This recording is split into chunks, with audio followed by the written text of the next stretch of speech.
and welcome to the stream of the Vitality Blast.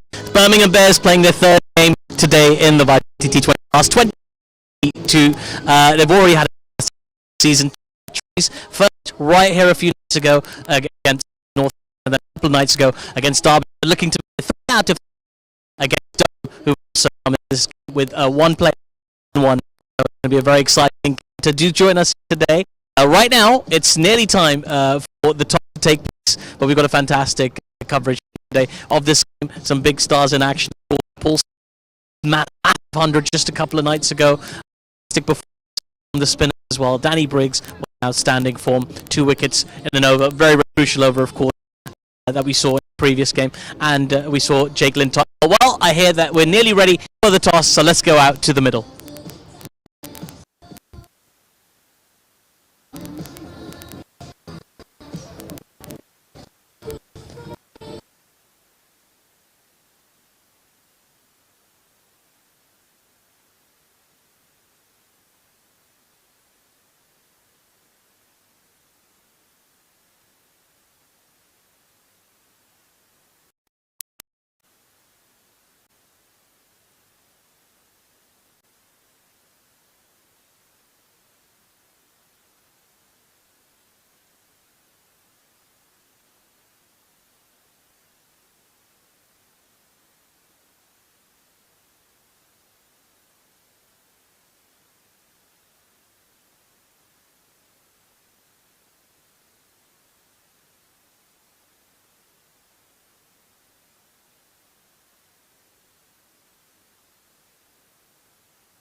Okay, let's have a chat with the Bears captain, Carlos Brathwaite. How are you feeling today? I'm feeling good, 2 for 2. Don't take it out so much more from the boys and hoping that we can make it 3 and 2. Yeah, it's going well so far, but can I remember your Friday night thrill event in Derby? How do you feel after that? Yeah, that one was but it was good. Obviously we had a really good game on Thursday and we won quite comfortably, and sometimes if you too big, too thin, so it was just to be put on the pump a bit, challenge to come on the be victorious. Very good, and the boys are feeling good. So you've all read now from Friday, set to go today. Any team news, any change? Yeah, he has a little bit of a comes in, he's in fine form, just got 100 in the 2s, so he was slotting at number 3 and Davis about 4. Thank you very much, Carlos, and best of luck. There we go, our Bears captain, Carlos, now plays underway in just 30 minutes time, so enjoy the match build-up, and we'll be soon.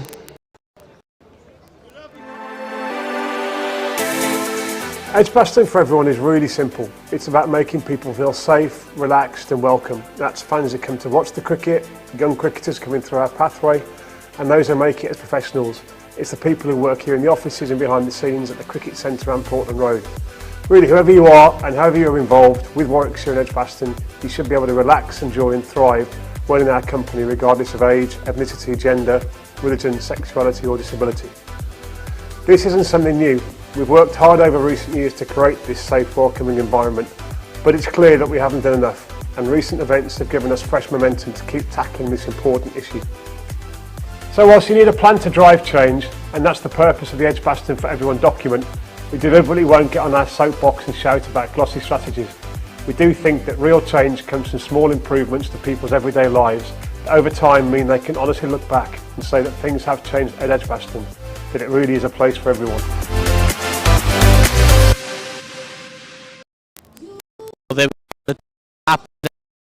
Is find out about the teams. The teams have been doing really well recently.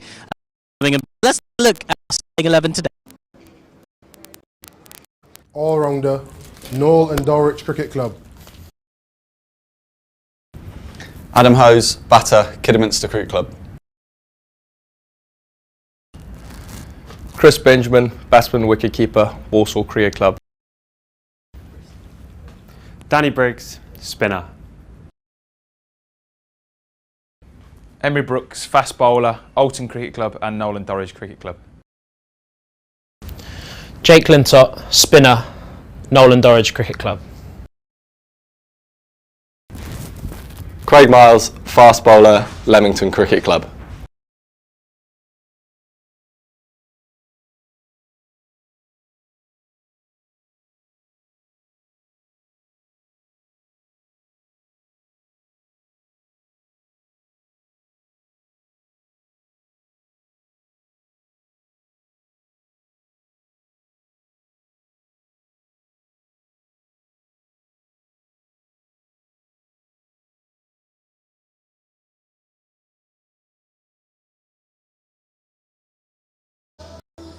Well, there we have it, the Bears team. We're going to find out the Durham team very shortly, but very pleased to have Theo alongside me joining our podcast for the first time. Going to be playing action a little bit later potentially as well, so maybe double duty for you today. Well, what an exciting day it is here at Edgbaston. The sun's poking its head through the clouds as well. Double header. It's a great place to watch cricket. It is 100%. It's a better place here than Edgbaston, the fortress of cricket. So really looking forward to getting going later with the Central Sparks.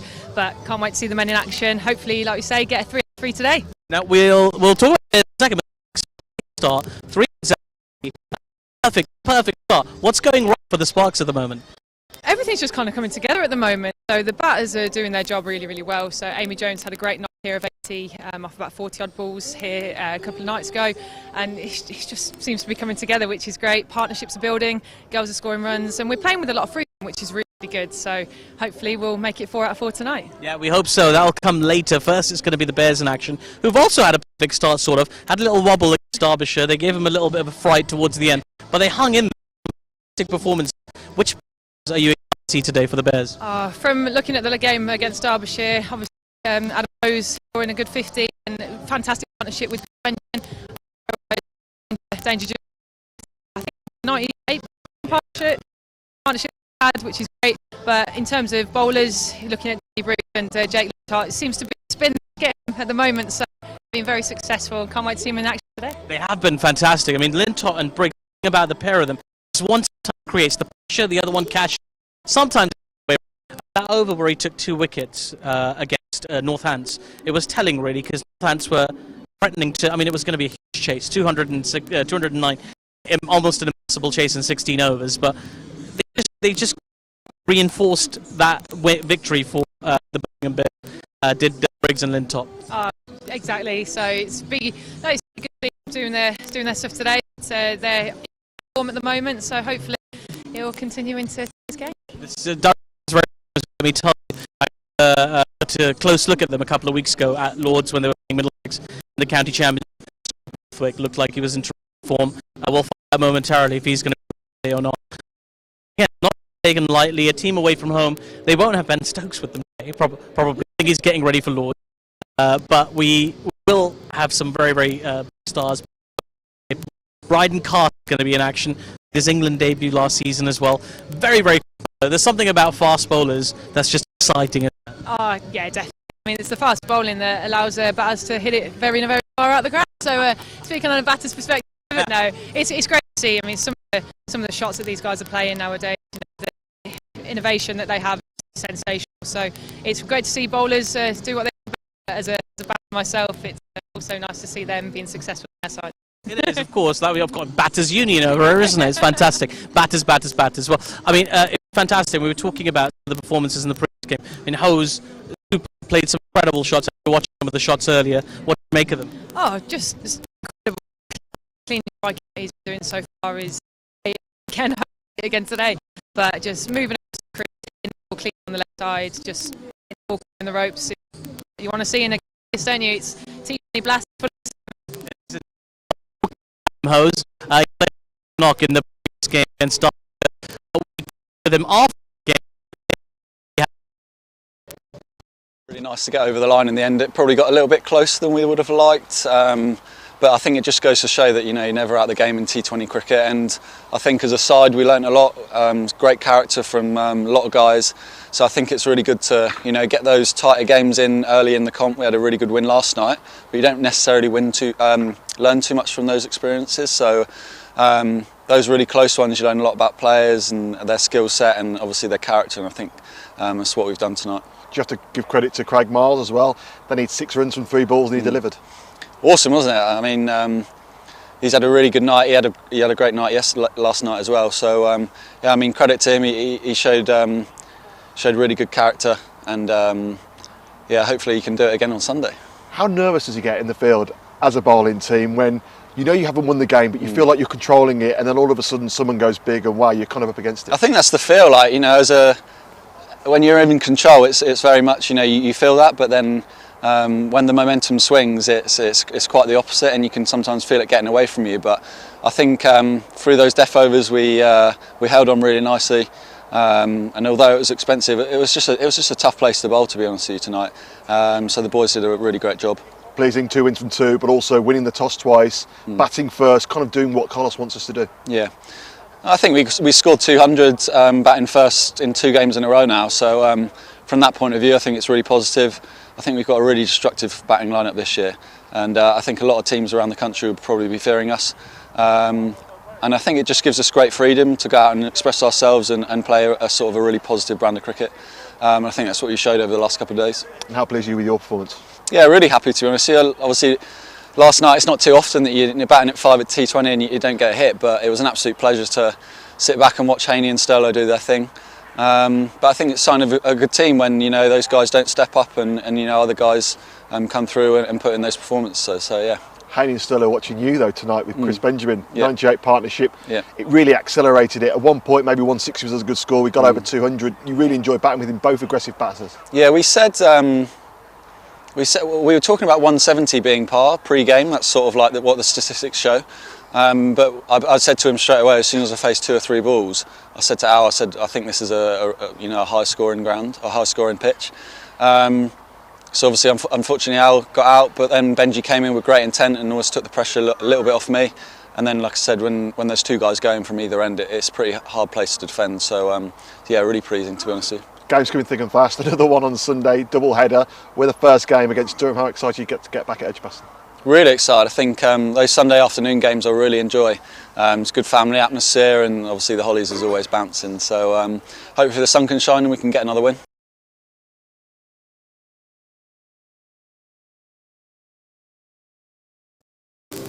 Fantastic. Great to hear from one of the star players of the previous Bears game. Great start to the captain. Durham in front. Graham Clark, Michael Jones, George Driscoll, Bedingham, Michael Jones, and Liam Travaskis, Ollie Robinson, the wicketkeeper, not to be confused with the Ollie Robinson, Ben Rain and Scott Ball, before against Middlesex. So I've seen fresh, but last strong against Warwickshire in T20 as I did.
Today we're at Edgbaston Cricket Ground for the Eid prayer, which concludes the Ramadan month of fasting.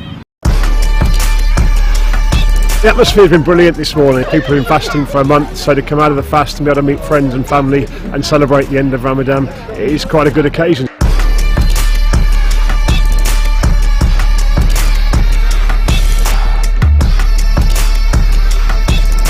We've estimated just over 2,000 people here. We've had lots of people coming up and telling us how much they've been loving it and enjoying it. By doing these sort of things, it is a step to show that we are open and accessible and that we are trying to understand the needs of the different elements of the community. Edgbaston Cricket Ground is for everyone, and as you can see, everyone is here. We normally go to the mosques for Eid. To actually be outdoors in such an amazing venue like Edgbaston Cricket Ground, it's just fantastic. I love the fact that we were outdoors saying our Eid namaz together. It's just amazing to be able to come here today and celebrate it with so many Muslims from around the community. It's been a really good crowd. It's much bigger than last year. Just want to thank everyone who showed up today. It's great.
So the premise tonight is basically the Ramadan League, trying to give the youngsters some cricket during Ramadan. They were saying to me, sometimes we break our fast, we're at home with our parents, we have said our prayers, we've got nothing to do till 2 o'clock or 3 o'clock in the morning, we're up till all hours.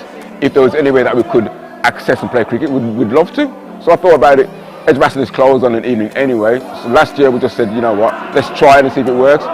Tried it last year, it's been so successful, so it's just about giving them the opportunity to play cricket when they want to play cricket, not when we think they want to play cricket. So we've opened it up now to our normal young adult project, which is 16 to 24s. We thought about what can we do this year, which is better than last year. And a couple of things were like, last year I found out we were starting around about sort of like 9, half 9, 10 o'clock. They were breaking their fast and having to get into a taxi and rush here. So I thought, well, if they're doing that every night, why not they break their fast here? So we decided to just take it one stage further and why not break their fast here with everybody and then they're still here, break their fast here and play cricket and then go on after that. No, it's been brilliant, and the only way we did it was because we talked to people. Went out and said, listen, how can we help? And the lads breaking fast, wanting something to do when they've got the energy, having eaten, playing cricket, get them here in the taxis and get them home safely again. It was all just through talking to the community and listening, and then just saying, listen, our part's dead simple. We just unlock the doors, open them, and then you guys come in and make it happen. We're smack bang in the middle of one of Europe's most diverse cities. and we have to represent the communities that we're meant to serve. And being blunt, we haven't done it enough in the past, but we're trying to make moves in all different areas now, not just about religion, but about gender, ethnicity, and really about making Edgbaston a place for everyone. Yeah, I think it's very important. I think they're now seeing that that's sort of like more acceptable. People are embracing their culture, embracing their religion, embracing what they do. Before, I think they've been sort of secluded, but now they've opened our eyes, opened my eyes, they've opened everybody else's eyes. And this is what Ramadan is about. We always used to hear about Ramadan, 4 weeks of fasting. Didn't really know what it was about. Now we can see a little bit more in depth into it, and these guys can feel that Ramadan can be a part of everyday life. So we can embrace it as much as they can embrace it.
Well, the game is almost about to get underway. The players are on their way out, just about, but just before they come, Thea Brooks alongside me. I'm Atif Nawaz, by the way, in case I didn't say that before. Thea, predictions. How's this game going to go? Oh, Bears to win all the way.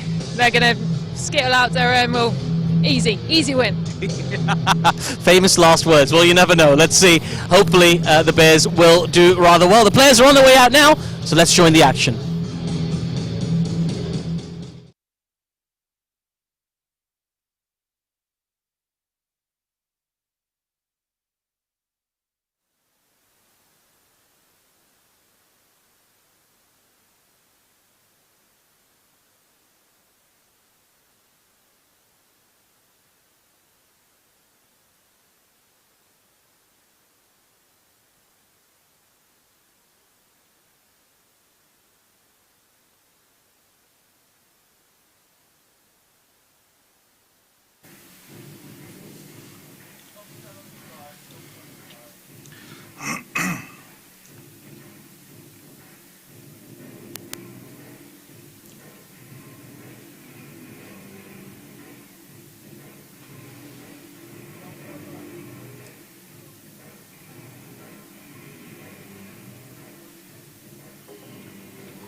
Welcome to Edgbaston then, and Bears Den TV for a Sunday afternoon of T20 Blast action as our two umpires, Neil Mullender and Ian Blackwell, make their way out into the middle. It's a fairly cloudy afternoon. I think we're going to be all right today after that fairly hefty rain delay we suffered on Thursday night. I think the showers are going to stay away, and here come your Birmingham Bears, their usual guard of honour with the Bears flags. Oops, one of them's gone flying. And the Bears making their way out into the middle. They will field first today after Durham won the toss and chose to bat first. The important team news for you is there's one change to the Bears starting 11, of course, who have secured 2 victories already in this campaign. First up here on Thursday night with that comprehensive win by 125 runs over Northants, and then of course a nail-biter on Friday night when they sneaked past Derbyshire by a couple of runs. And that changes that Sam Hain is missing. Big loss for the Bears, you would feel. Rob Yates comes in to replace him into the middle order. Hain, of course, has been in terrific form in Championship cricket and also has started the Blast incredibly well, particularly here in a wonderful partnership with Paul Sterling that was quite magnificent in that game against Northants, of course. So Hain's out, but Yates is in. It's a bit of stiffness apparently, so hopefully something that's not going to keep him out for too long, of course, because these Blast games do come thick and fast throughout the campaign. As for the team news from the Durham side that were beaten against Northants on Friday night, Ashton Turner actually got injured in that game, and George Drissel is the only change for them coming in to the starting 11. We're almost ready to go here. So Graham Clark and Michael Jones are in the middle for Durham, and about to get us underway from the Birmingham end is going to be Jacob Bethell. Didn't see him and wasn't required to bowl in the victory against Northants. He did have a little turn of the arm over against Derbyshire, and again a gentle start and immediately hammered away in the offside, and they're going to pick up a couple. It's well fielded and it will be restricted to just 2, and Durham are off and running immediately. And our umpire, as we mentioned, Neil Mullender and Ian Blackwell. Ian Blackwell is at square leg, and Neil Mullender is the standing umpire at Jacob Bethell's end. And it's going to be Bethell again with the second ball of this first over. That's a bit short and cut away. Poor ball. And it's been punished very well on this occasion by Graham Clark. Absolutely hammered away for the first boundary. And Durham making a bright start here. 2 balls gone. 6 on the board. And you've sprinted all the way up from downstairs at high speed. Have you got your breath back yet? That's the question. Oh, just a little bit, I think. Welcome alongside. Lovely view up here, isn't it? It's gorgeous. Stunning. Best view in the house, I think.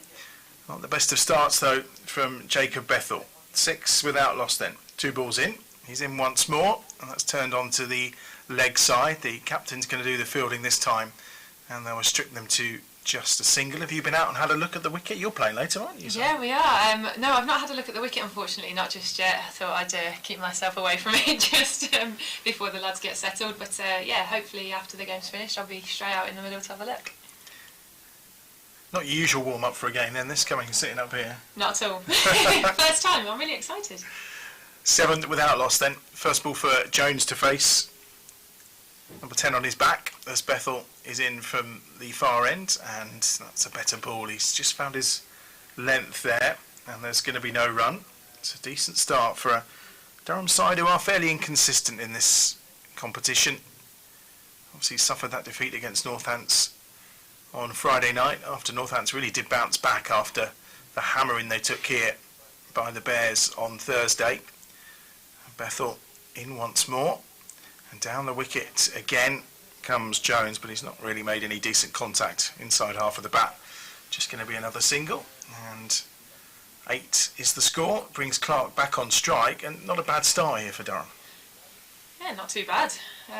Jacob is doing well considering second ball went for 4. He's holding it back quite nicely here.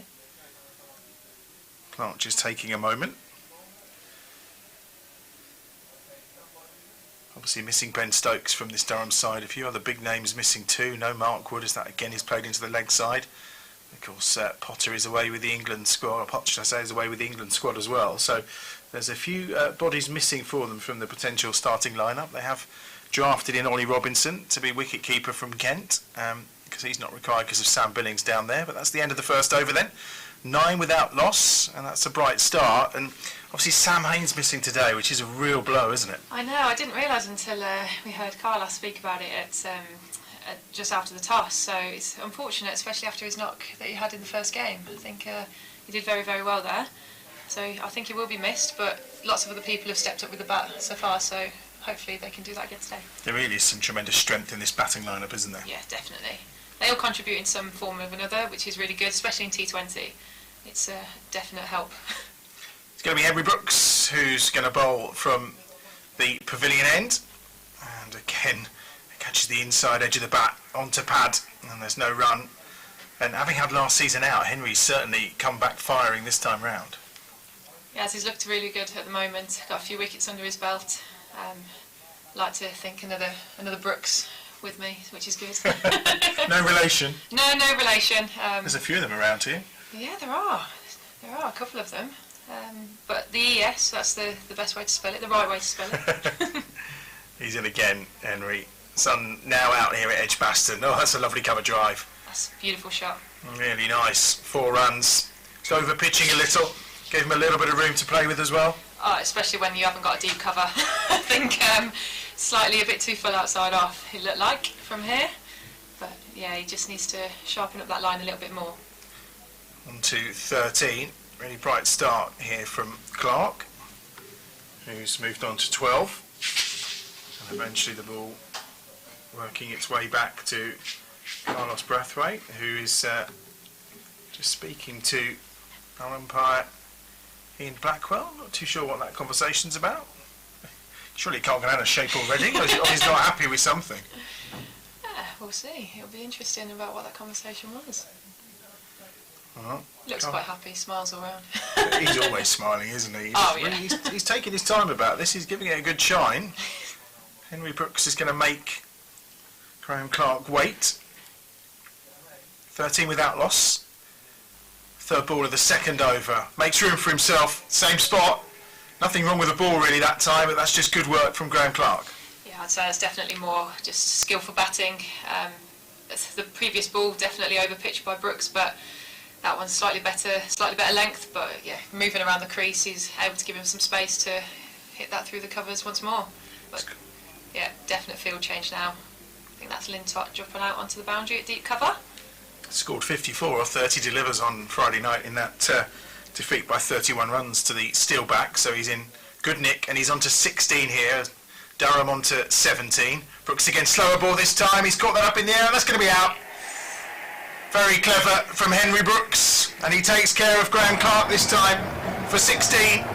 And Durham lose that first wicket with a score on 17, and that's a great response from Henry Brooks. Yeah, fantastic. I think he's really calmed himself under pressure there. Just took a little. It looked like he took a little bit of pace off the ball there. So great catch, short fine. I think he's done really, really well there, Henry. Sometimes he's mature beyond his years, isn't he, Henry?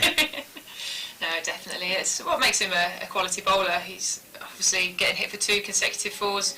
A little bit tricky, but that's made Clark have to do something different. So with that field change, and in essence, he's got a wicket out of it, which is fantastic. Yeah, certainly has. 17 for 1 then. Really good start. Ollie Robinson will make his way to the wicket now, wearing the number 21. He's probably been a little bit unfortunate. There's been a real strength in wicket keeping at Kent, and well, Ollie Robinson is always the one that tends to make way when Sam Billings returns to captain the T20 champions side, of course. And Ollie then has gone out to get his cricket from elsewhere during this blast competition. Durham's the recipient, and the first wicket down then. Henry Brooks striking again, as he's done in both games so far. Robinson will take a moment. 2 balls left in this second over. 17 for 1. 6, of course, in the power play, so the fielding restrictions 2 men out. And he comes again, and Robinson's off the mark into the covers, and that's going to be fielded this time by Jake Lintott. It's just a single. 18 for 1. Yeah, played that quite nicely, get himself off strike. especially when Brooks is looking quite a threat at the moment, I'd say, especially getting the danger man out, which is what it looked like. So very two fresh faces at the crease now. Yeah, Clark, the catch taken by Chris Benjamin, who was fielding that short fine leg. Last ball of the over from Brooks. That's a lovely shot from Michael Jones off the pads. Not going to quite get to the boundary. Really good bit of fielding from Craig Miles. He was excellent on that boundary rope on Thursday night, and he's picked up where he left off. Restricts it to 2. 2 overs gone. 20 for 1. Fantastic bit of fielding out there in the deep. Brilliant, especially in front of a nice rowdy Hollis stand at the moment. I'm sure they'll be encouraging that piece of fielding. Very happy. Yeah, it's interesting because it's being a Sunday. The family stand is probably a little bit more full than the Hollies is in parts today. It's nice to see so many youngsters here. Oh, so good. It's the best thing about having a Sunday fixture. Obviously, end of the week, celebrate the week. 2:30. Where else would you want to be? And back-to-back games as well. Well, unless you're a Nottingham Forest fan and you're probably at Wembley, like the likes of Stuart Broad are and people like that. That's a very good point. Is Danny Briggs into the attack. Again, he's another who is happy bowling in the power play and invariably he takes wickets. Yeah, he's had a fantastic start so far for the Bears. It's great to see him doing so well. There's Briggs from the Birmingham end again, turned into the leg side by Robinson. Well, they run the first too fast because I think they always felt there was only ever going to be one. That's another single to the total, 21 for 1. A nice big gap for them into the mid-wicket region. The approach in the power play as well, you don't want to lose too many wickets, but it's so crucial, isn't it, to get that start that you need that can propel you forward. Here comes Briggs again. That's a big shot. Oh, it's just got the outside of the edge and it's just bounced at the edge of the circle. Paul Sterling's after it, but he's not going to get there as it runs away to the boundary rope. Rob Yates as well was giving chase. Quite a fortuitous 4 on that occasion for Michael Jones. Yeah, I think in terms of the power play, it's so critical to get a good total on board. Of course, you don't want to lose too many wickets. You want to say 2 max, hopefully, but getting a good start it just sets you up for the rest of the innings. We did see the other night when the Bears, of course, were in action in that game against Derbyshire. That's a cracking shot from Michael Jones again. Nothing wrong with the ball from Danny Briggs, but a really nice drive through the covers for 4 more. I mean, the Bears took, was it 85 off the last 6 overs or something ridiculous? Something daft. But that's it, and we've learned a lot that it is important to get a good start, but wickets are equally just as important. I think we, as Sparks, want to get a good power play total because we know we can catch up later as well, and knowing that having wickets in the bank is massive for us. It's a real balance finding the perfect way, and I'm not sure there is a perfect way to play T20 cricket. You really have to be adaptable, don't you? And the game goes and moves so fast, doesn't it? And it does. It's I mean, 1 or 2 overs could change the game completely, so it's important. Thea Brooks of the Central Sparks with us early on this afternoon, and of course in action later. It's a double header here, and it's a great family fun day as another single's taken off the last ball of the over. 30 for 1 then at the end of the 3rd over, so another 10 off that over from Danny Briggs, and not like him to be that expensive usually. Yeah, they seem to be striking the ball quite nicely, but they're picking the gaps quite easily actually, what it looks like, giving themselves some room hitting through the offside. So you're taking on the South East Stars later.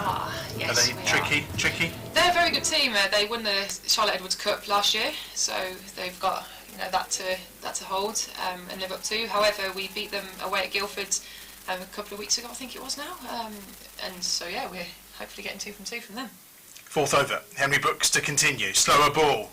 Oh, I'm not sure if that was a bump ball or a chance for Jake Lintott. They're going to try and come back for second. Oh, there's going to be a run out here, surely. Oh, Henry Brooks couldn't take the throw cleanly. Maybe it was thrown in a little too viciously from the far side. I'm just looking who made that throw. I think it may well have been Adam Hose who hurled it in. Lintott's limping a bit after his attempted catch, but well, that really should have been a run out. Yeah, definitely. I'm not too sure it was a catch opportunity. I think that did actually just get a little bit of a bump ball because it looked like it struck him on the ankle, but definite run out opportunity. They'll be disappointed with that. 31 for 1. Robinson on strike. Jones is on to 13. Oh, that's a lovely shot from Robinson. It was short and it's tucked away around the corner for 4. Yeah, he's picked that up beautifully. identified the length very early then. Yeah, a little bit expensive at the moment, the Bears. Well, what we know about this wicket, we saw it the other night, it did seem a little bit slow to start with. It's one of these hybrids, of course, with the plastic and the combination of that and the grass. So we know they weather well and they do last. And it kind of felt like it just got better to bat on as the evening wore on. So it may be in its prime condition now. Obviously, Durham won the toss and decided to go for it all. And now did that land just in front of the fielder? I think it was Benjamin again. It's a single, nonetheless, 36 for 1. Not sure if that was a chance. We'll have a look on the replay. Be interesting to see, actually. Henry Brooks is bouncing back to his mark. Jones is on 13, Robinson on 7, 36 for 1. Midway through the 4th over. Brooks is in again. Jones faces, full toss, carves it away, just going to get a single this time. That's fielded by Danny Briggs. A backward point. 37 for 1. Just looked like it bounced before Benjamin, maybe just... He was diving forward, wasn't he? They didn't look too disheartened, to say the least, as a unit. So, and usually, I mean, Benjamin as a keeper as well has got quite a good hand, so you'd expect him, if it was a catch, to have taken that quite comfortably. It is Brooks again. 2 left in the over. It's a lovely shot. Isn't he going to get 1 run, or was an uncharacteristic fielding error from Carlos Brathwaite, and just not quite as sharp as usual at the start here, the Bears. 38 for 1 now. Robinson's on to 8, Jones on to 14. I mean, it's been the perfect start, hasn't it? 2 wins from 2. 2 very different wins, but again, scoring over 200. I mean, they've only scored over 212 times in the entire time that the Blast has been running, and they've done it twice already this season. Wow. It shows the firepower that they've added to the lineup. Oh, that's a slower ball from Henry Brooks, and that has been dispatched by Michael Jones. That's a huge 6 into the Hollies. He has picked that up extremely well. Just watching it soar into the Hollies stand. That's a shame for Brooks. He's struggled there a little bit. I think he's been carved away slightly. But I don't think, like you say, a couple of misfields, a few fumbles in the Bears unit at the moment. So hopefully they'll clean up a little bit. But looks like the skipper's about to come on. Yeah, 44 for 1 at the end of the 4th over. 14 from that Henry Brooks over. It's great to have him back. Obviously missed all of the last campaign through injury. Has performed very well so far, of course. Well, had to be taken out the attack, of course, on Friday night. Midway through an over, which Paul Sterling had to complete for him. 11 and over, though. Really good start here for Durham. And Carlos is into the attack, and immediately down the ground he takes a wicket, as he tends to. Carlos Brathwaite and Jake Lintop with the catch. And the damage is done. Ollie Robinson is the player who's on his way out. They'd probably rather have had Jones at this point, but any wicket will do. And the captain's got the magic arm once more. Sometimes chopping and changing the bowling can be pretty crucial, and that's obviously what's happened. First ball, excellent wicket. So just keep the momentum. This is what they need to do. Hopefully the boys will just ensure that they keep just chipping away, really, and don't let your heads drop. That's a massive thing that we've been trying to go through, is that, you know, batters will hit you at some times. And again, like you've said here, this is such a lovely wicket, lovely ground, fast outfield. It is a high scoring venue, which you just have to take with a pinch of salt sometimes if you are bowling first. So I think just keep chipping away at the wickets and the lads will be okay. David Bellingham is the new batsman who's coming in, and 44 for 2. Robinson was out for 8 there. Lintop with a catch. He took one on, in fact he took a couple from memory on Thursday night as well. So Bellingham, who is the South African, will come into bat as the new batter and will take strike, of course. I wasn't aware actually until Thursday night. The old rule about crossing has gone out the window. It's you get back to where you were. If you cross, it doesn't matter anymore. Yeah. 44 for 2. Carlos is in again, cut away, and that's not going to quite reach the boundary because the hard-working Craig Miles is there. They will come back for a second though, and Bellingham's off the mark with 2. Nice shot, 46 for 2. Yeah, he's played that beautifully through the gap. But again, Miles on the boundary. He's got to hit it a bit harder to get it past him. So now he's doing some really good yards out there. At deep cover, he is. 4 balls remaining of this 5th over. Carlos Brathwaite in again. That's a good looking forward defensive that's well fielded. There's some cheers from over in the family stand. I think they thought that may have been a catch, but... Or they're celebrating the fact that it wasn't a fumble. One of the two. Well, and it's a dot ball, which is...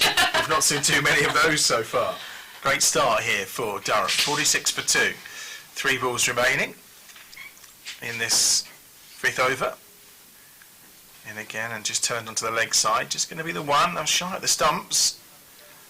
It's well backed up. It was a good one single as well, wasn't it? Very sharp. 2 balls remaining in this 5th over, and then Atif Nawaz will come in and join me. How's that? What do you? You're coming back for part of the first innings, aren't you? I think so. Before you have to go and really get your game head on, obviously. Yeah, from about the 10th over, I think I'm back, which will be really good fun. I can see the girls in the changing rooms at the moment, just underneath the South East Stars, so they're watching on. Here's Carlos Brathwaite from the far end. Turns onto the leg side. Again, it's just going to be a single. And it's fielded by Chris Benjamin. Looks to be running quite well together here, these two. They feel like they might be quite quick and get some little singles. Rotating the strikes really key in this.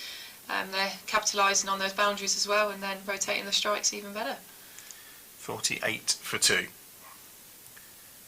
Carlos Brathwaite in again. It's turned on the leg side. Just got a nick on that one.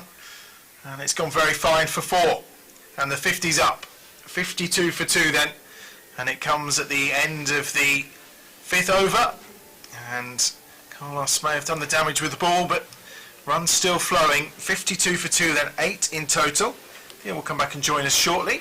Atif Nawaz will move in alongside. And, well, this could be one of the first tests that the Bears have had. Obviously, they had a very tight finish against Derbyshire and had to bowl incredibly well towards the end, just to sneak over the line, having posted that 200 on Friday.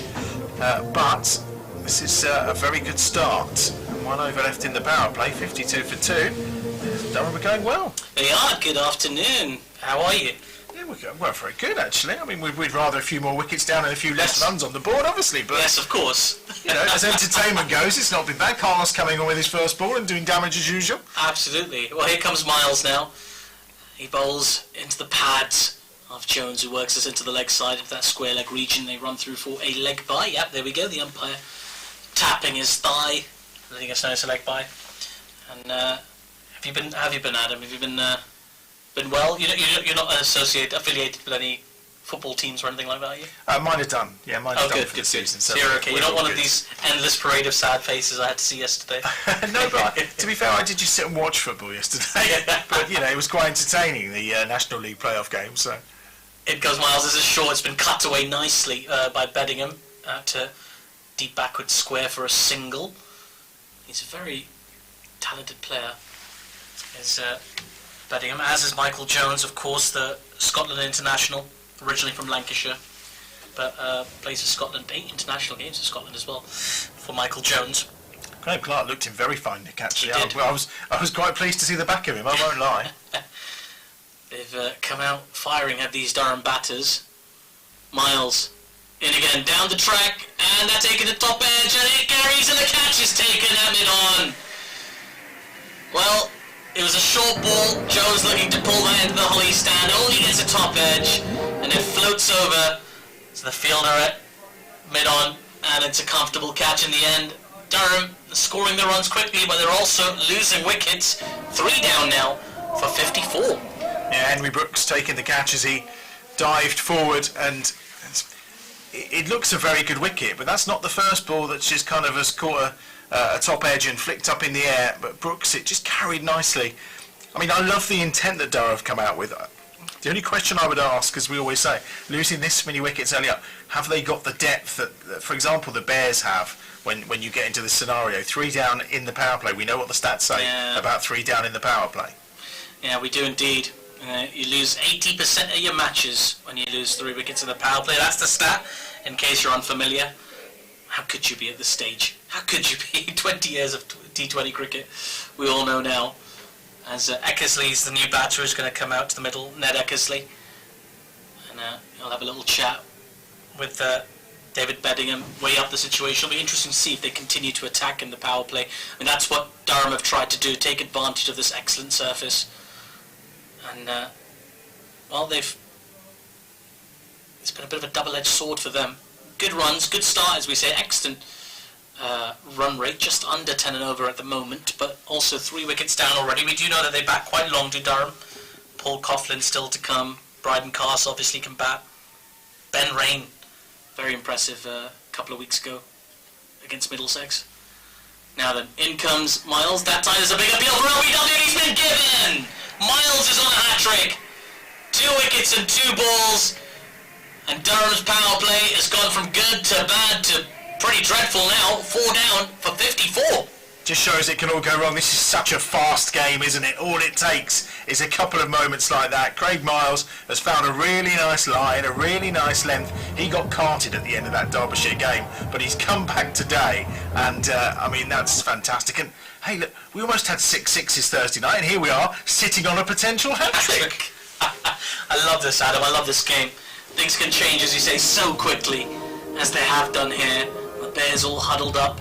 They know they've made a big dent in this Durham total. I mean, the stats people must be going crazy. I mean, first you start with high projections, then you adjust them. You have to adjust them wicket by wicket, of course. And while Ned Eckersley goes first ball, and Craig Miles, the 27-year-old from Swindon, on a hat-trick.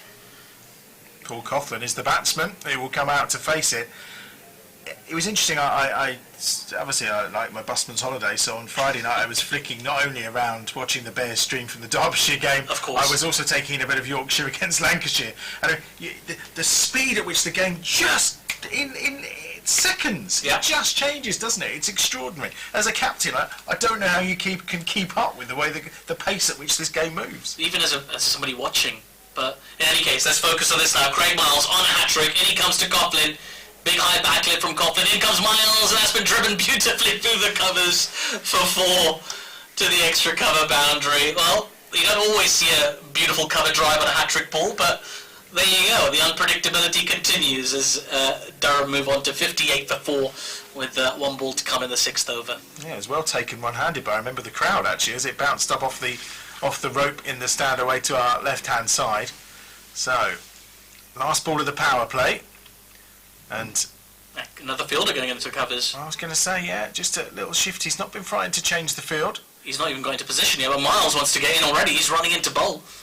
And he comes. This is full again, driven again, but this time fielded at extra cover. And there is no run, so Coughlin looking good actually from his first 2 balls. Power play. Well, if you look at just the runs column, Durham doing very well, 58 from their 6 overs, but they've also got lost 4 wickets, 2 and 2 balls for Craig Miles. Brilliant start for him. And the pace of this game, Adam, I mean, you know what it is? I think we're still feeling a bit of a county championship hangover because the county championship is so wonderful. You settle into rhythms and things like that, and I think we just got really used to games going in a certain direction and the turn happening quite gradually if it was going to come. But T20 keeps you very much on your toes. Yeah, it certainly does. And Danny Briggs is back in. Uncharacteristic of him to go for 10 in the power play. Not something he's become accustomed to in the last season or so, but he's back into the attack. And he comes now to Beddingham, who plays this into the onside. They'll run through for an easy single. 59 for 4 now. Beddingham on to 9. And yes, as you say, Danny Briggs, in just a couple of games ago against Northants, 2 wickets in that first over, just changed, second over, I beg your pardon, changed everything. In comes Briggs again, back of a length this time, punch down the ground to long off for another easy single for Coughlin. You get the feeling that they're going to try and just accumulate a little bit now for a while, try and build a little partnership here, Durham. Yeah, I was saying downstairs earlier, in many ways it's a shame that Ben Stokes isn't here. As the next ball's been turned to mid-wicket for a single. Because obviously everyone wants to watch him, but yes, he very often performs match-winning performances when he comes here. So I was doing a little Q&A downstairs with Ian Bell, who'll be joining us a little bit later, and yeah, you'd like to see him, but kind of want Bears to win still. Of course, Coughlin plays that with soft hands into the leg side. The keeper will do the fielding, and the batters will run through for a single. And yeah, I mean, I tell you what though, Adam, like when I was at Lords for Durham versus Middlesex County Championship, Ben Stokes was playing that game. As very quickly into his run, nearly a chance for caught and bowled for Briggs. As that ball just tempts him outside the reach of his dive to his left-hand side. The ball goes to mid-off. They run through for a single. Ben Stokes was there. All the national photographers had turned up to get their photos of the New England captain. As Coughlin on strike, in comes Briggs, flicked away to mid-wicket. Again, they take the first one quickly. They're thinking about a second. Nope, they don't. They change their mind. The fielder onto it quickly. Just the single, and that completes a very quick over. That's more characteristic of Briggs. Quick overs. 7 overs gone now. 63 for 4. 64 for 4, I beg your pardon. After 7 overs. So yeah, I mean, Ben Stokes is there, out in the middle, getting ready. Plays his first ball, defended nicely. Second ball, out. Oh. Just two deliveries, and he was gone. And you know, the circumstances of the match were very different. Of course, you know, Middlesex on top. They're looking to close out the win. And was that after his performance at Worcester? So everyone had turned up on the basis that when he played at Worcester, well, we know what he did. He carted it everywhere. It was a previous game, in fact. It's quite remarkable. But yeah, I mean, it's good to see him. But also, it's good to see him in Durham colours. But I think they've got plenty of talent over in Durham. Now then, Jake Lintop is about to bowl in tandem with Briggs. This is what we've talked about for the Bears, as that's a fullish ball, lots of flight on it, driven out to deep extra cover. They're running back for 2, and they'll make it quite comfortably in the end. In fact, the ball just hits Bedingham in his back as he's running into the non-striker's end. And I have to say, I'm not going to complain, because I don't like to complain, but both teams are wearing yellow. They are. Now, surely we're getting to the stage now where we need to have a home and away strip when we get a colour clash. Yeah, well, absolutely. I mean, it's not just yellow. They're both wearing yellow and blue. Yeah, it's very hard sometimes to tell the difference between the two of them. It feels like an inter-squad game, doesn't it? Yeah. In comes Lintop, this time down the leg side, well fielded by the keeper, but it will be signalled wide by the umpire. Yeah, I mean, you do see some teams have away. I mean, international teams you often see with away kits. I know. I seem to remember in 2019, India had that orange kit. They did, they? yeah. Lintop in again. Bit fuller outside off, swept nicely all the way along the ground to mid-wicket for a single by Bedingham. I saw Leicester in a very natty green yesterday. I'm used to seeing them in red, I always felt. My memory was saying that Leicester played in red, but it now appears to be an all-green ensemble. A natty red. Yeah. Natty, I quite like that. Natty red. Very good. Lintop skipping in. This time the ball's gone off a leading edge towards Carlos Brathwaite. Shortish mid-off position. There is a long off in position and a long on as well. There's fielders in the deep in the covers and 2 in the deep in the leg side. 1 at mid-wicket, 1 at square leg. Lintop in once again. More of that flight and again deceiving the batter who's looking to play that through mid-wicket. Gets the leading edge to point, no run. Okay, Bedingham did have a clue then, didn't he? you could see that completely deceived him. Yeah. Very clever, Jake Lintop. As we'd say in London, he was trying to play that through the Jubilee line, and the ball was going through the Piccadilly. Lintop in again. This is short and wide. It's been cut nicely by Bedingham. Out to the cover sweeper for a single. And he just gets through his overs so quickly. Both these spinners do. 5 balls in already. Lintop going at a runner ball at the moment. As Durham 69 for 4. Lintop in. More flight and beaten outside the off stump. Coughlin had no idea about that delivery, just went on with the arm. And he played inside the line of it as it beat him, and it was taken by the keeper. A good end to that over from Lintop. 5 runs off it. Plenty of indecision shown by the batter. 69 for 4 after 8 overs. The Bears just pulling that run rate back a bit, as you'd expect after an over with 2 wickets falling and 2 balls. Well, you can see from Lintop there, hands on head, see how close that was to catching the outside edge. But once these two are in tandem, they get into that rhythm. They have, you know, the run rate of 11 and over has suddenly drops right down as things stand. So the brakes are on. Indeed. Breaks to continue. It's a quicker ball. It's been worked into the leg side for a single. As these two continue to put on a partnership. Coughlin on to 10 off 9. Beddingham 13. And the score for Durham 70 for 4 off 8.1 overs. In comes Briggs again. Another quicker one. His falls. A big appeal for LBW. It's aborted almost immediately. I think there was a bit of bat on that. Because everyone made a bit of noise and then just pulled out. I like that's very, very kind of polite club cricket style. I was going to say very gentlemanly. In comes Briggs again. Not a lot of room for Coughlin, who manages to just about squeeze that out wide of the fielder, extra cover. They run through for a single. And these two batters have added 17 for this 5th wicket, but they've accumulated them just quite nicely, haven't they? Quite calmly. That opening 4 from Coughlin, but apart from that, it's very much looking for 1s and 2s at this moment in time. Briggs in again. Good length ball. Big appeal from the keeper, and the ball around. The umpire raises his finger. And just as we were talking about that partnership building, another wicket falls. The 5th wicket goes down for Durham. Birmingham Bears on top here. 71 for 5 Durham. And Briggs has the breakthrough in his 3rd over. He's bowled absolutely beautifully, finding success with that quicker, flatter line. Yeah, he really did. I mean, there was no hesitation from umpire Neil Malinder. Fingers were straight up. And Danny Briggs has come back well. When you think he went for 10 off that 1st over during the power play, here we are. He's delivered 10 balls later, 8 runs, but he's actually picked up another crucial wicket, and 71 for 5, and we're not even at the halfway stage of the innings as yet. Indeed. David Beddingham, he's gone for a runner ball 13, and in walks Scott Borthwick is the new batter, and I might surprise a few people because he was listed to come in at number 10, but I'll tell you again, in that game I watched in the county championship, he came in up the order at number 3. Not quite a night watcher, I think more of a pinch hitter than a night watcher, but he played a stunning innings of 65 runs. Just very, very controlled, and some beautiful shots across the line, particularly into the leg side. He's fantastic. Well, he's made his way to the middle as Scott Borthwick. 8 balls to go to the halfway point. 71 for 5. Briggs into Borthwick, lots of flight. It's been driven back to the bowler on the bounce. Oof, that's what we call a crowd catch. You can call it a commentator's catch if you want. I thought for a split second he'd handed the ball right back to Briggs. Here is Briggs again. Lots of flight on this one, driven along the ground this time. Back to the bowler, and that is the end of the over. A terrific one from Danny Briggs. A, got through it very, very quickly. B, got the wicket. C, didn't go for too many runs. Perfect situation for the Bears. 71 for 5 Durham after 9 overs.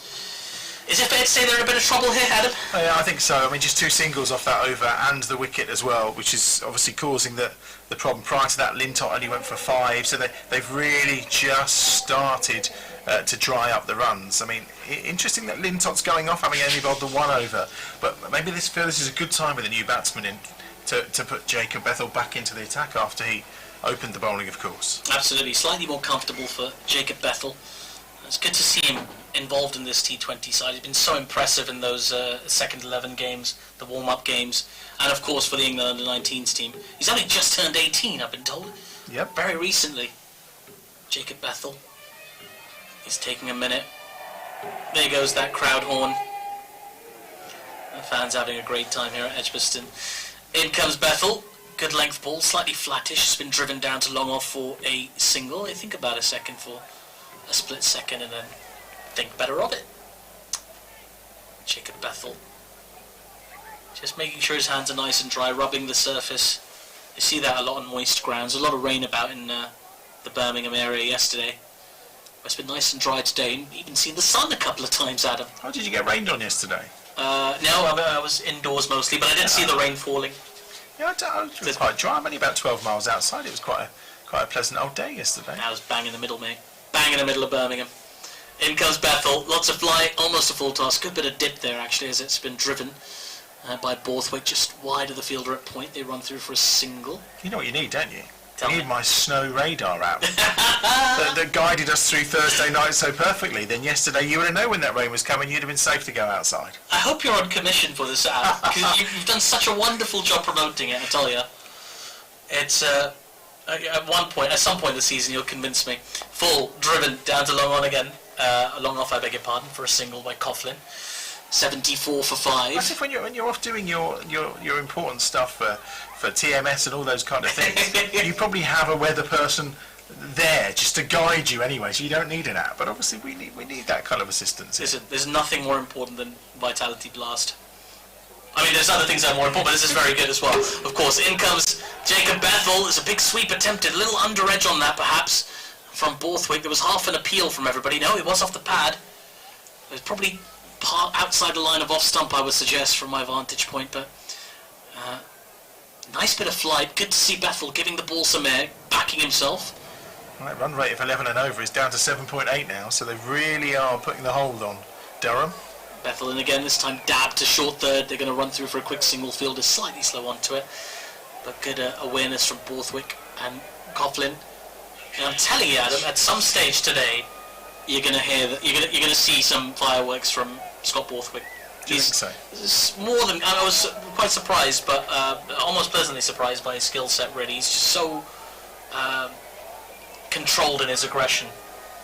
At some stage, he will go after it. In comes Bethel, back of the length, it's been chipped into the leg side, just wide of the fielder at short, fine leg for a single by Borthwick, and a single is all it shall be. So, good over from Bethel, just the 5 off it, 77 for 5 after 10 overs. The Durham team as the Birmingham Bears very much in control. Adam, I'm going to leave you for the time being. You need to go downstairs, don't you? Get yourself ready for half time. I might look up some reviews for this rain radar, as well. Tell me what's called snow radar. Snow radar. Listen, it covers off everything. Okay. Trust me. It sounds like a spin-off from the Power Rangers series. When you're in the Midlands, you need it. It may be fine for you Southerners, where it doesn't rain very often, but it's what's required here. Thank you very much to Atif Nawaz, who will return later. Jake Linton's had a change of ends here, so he's going to replace Danny Briggs at the far end. So these are some controlling overs of spin coming from the Birmingham Bears right now, between Bethel and Lintott and Briggs, all of whom are really putting the squeeze on this Durham side. 77 for 5. We're at the midway point, so halfway through, and they really have slowed up, considering they were 58 for 4 at the end of the power play. So just 19 runs have come in the following 4 overs. Thea Brooks is back alongside. Hello. Hello. The wickets have been tumbling while you've been gone. They have. I feel like I've either been a lucky charm leaving or an unlucky charm staying. I'm not too sure. Well, you're back for 5 more overs before Ian Bell comes to join us. That's cut away with the outside of the bat, and it's an interesting shot from Coughlin. An interesting bit of running as well. It was almost comedy running as he cut that away. I think he was concerned it may get caught, but he's actually got a boundary, and that's 4 runs. It's the first boundary for a while. Yeah, I sit back down and there's a boundary. I told you it's not good.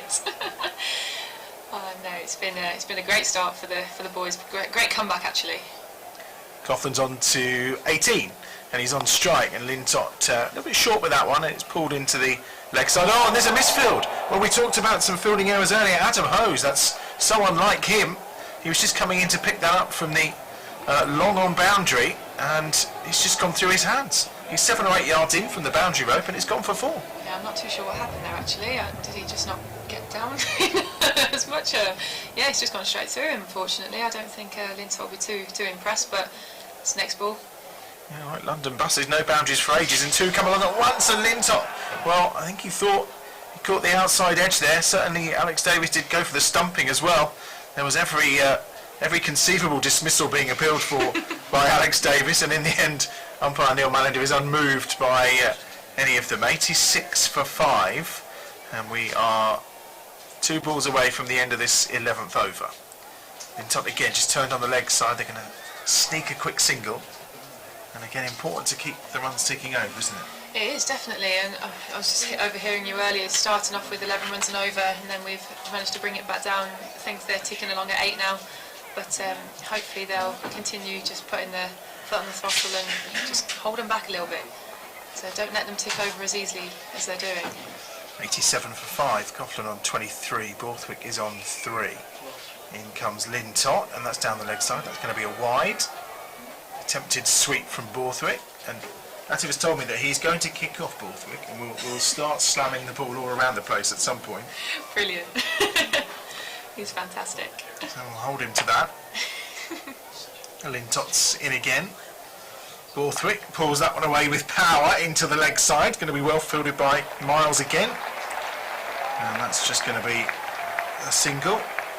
And that completes the over. 89 for 5 then, after 11 overs.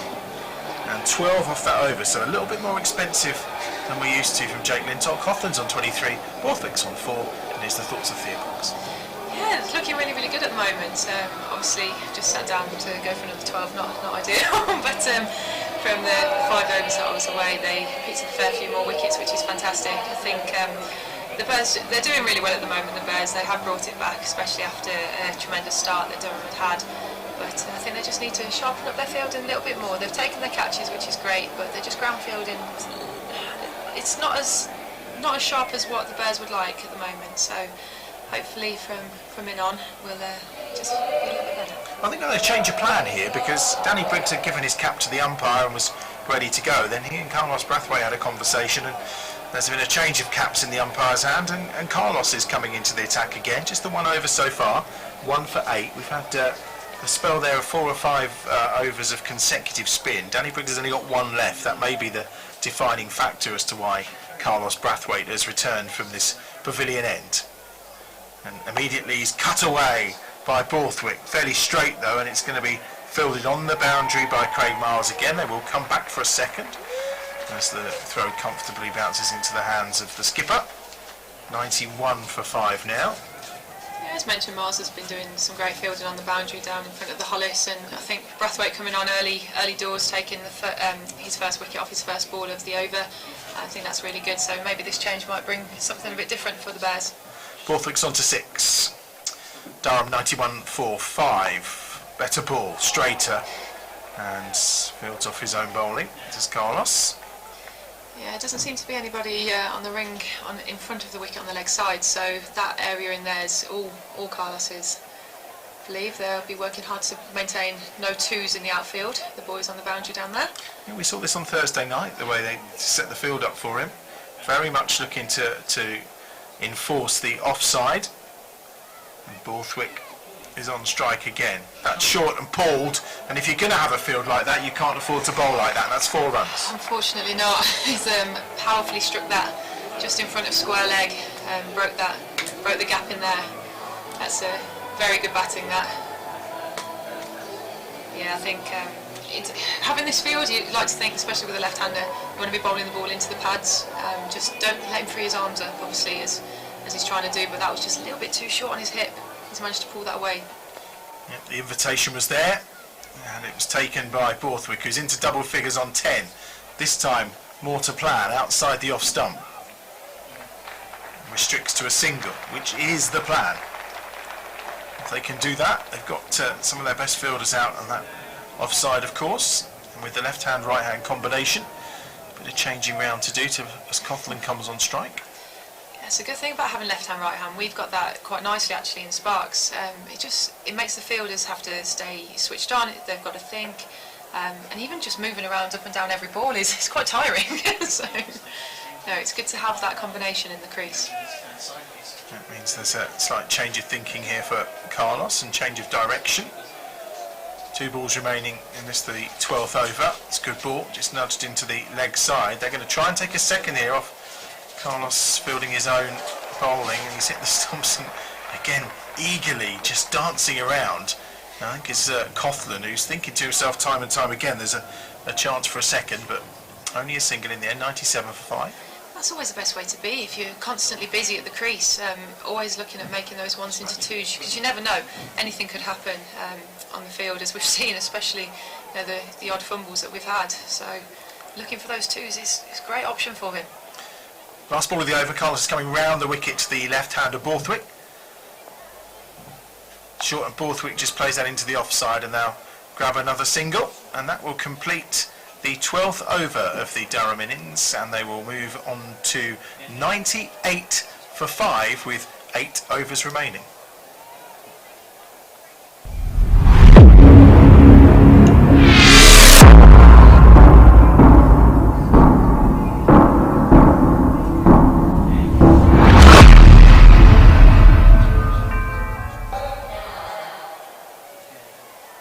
Jake Lintott will continue then from the Birmingham end. A little bit expensive in his last over for Jake, 12 runs off it, so 2 for 2 overs for 17 runs so far, and yet to get in amongst the wickets, which is unlike him. 27-run partnership. These two just building something here.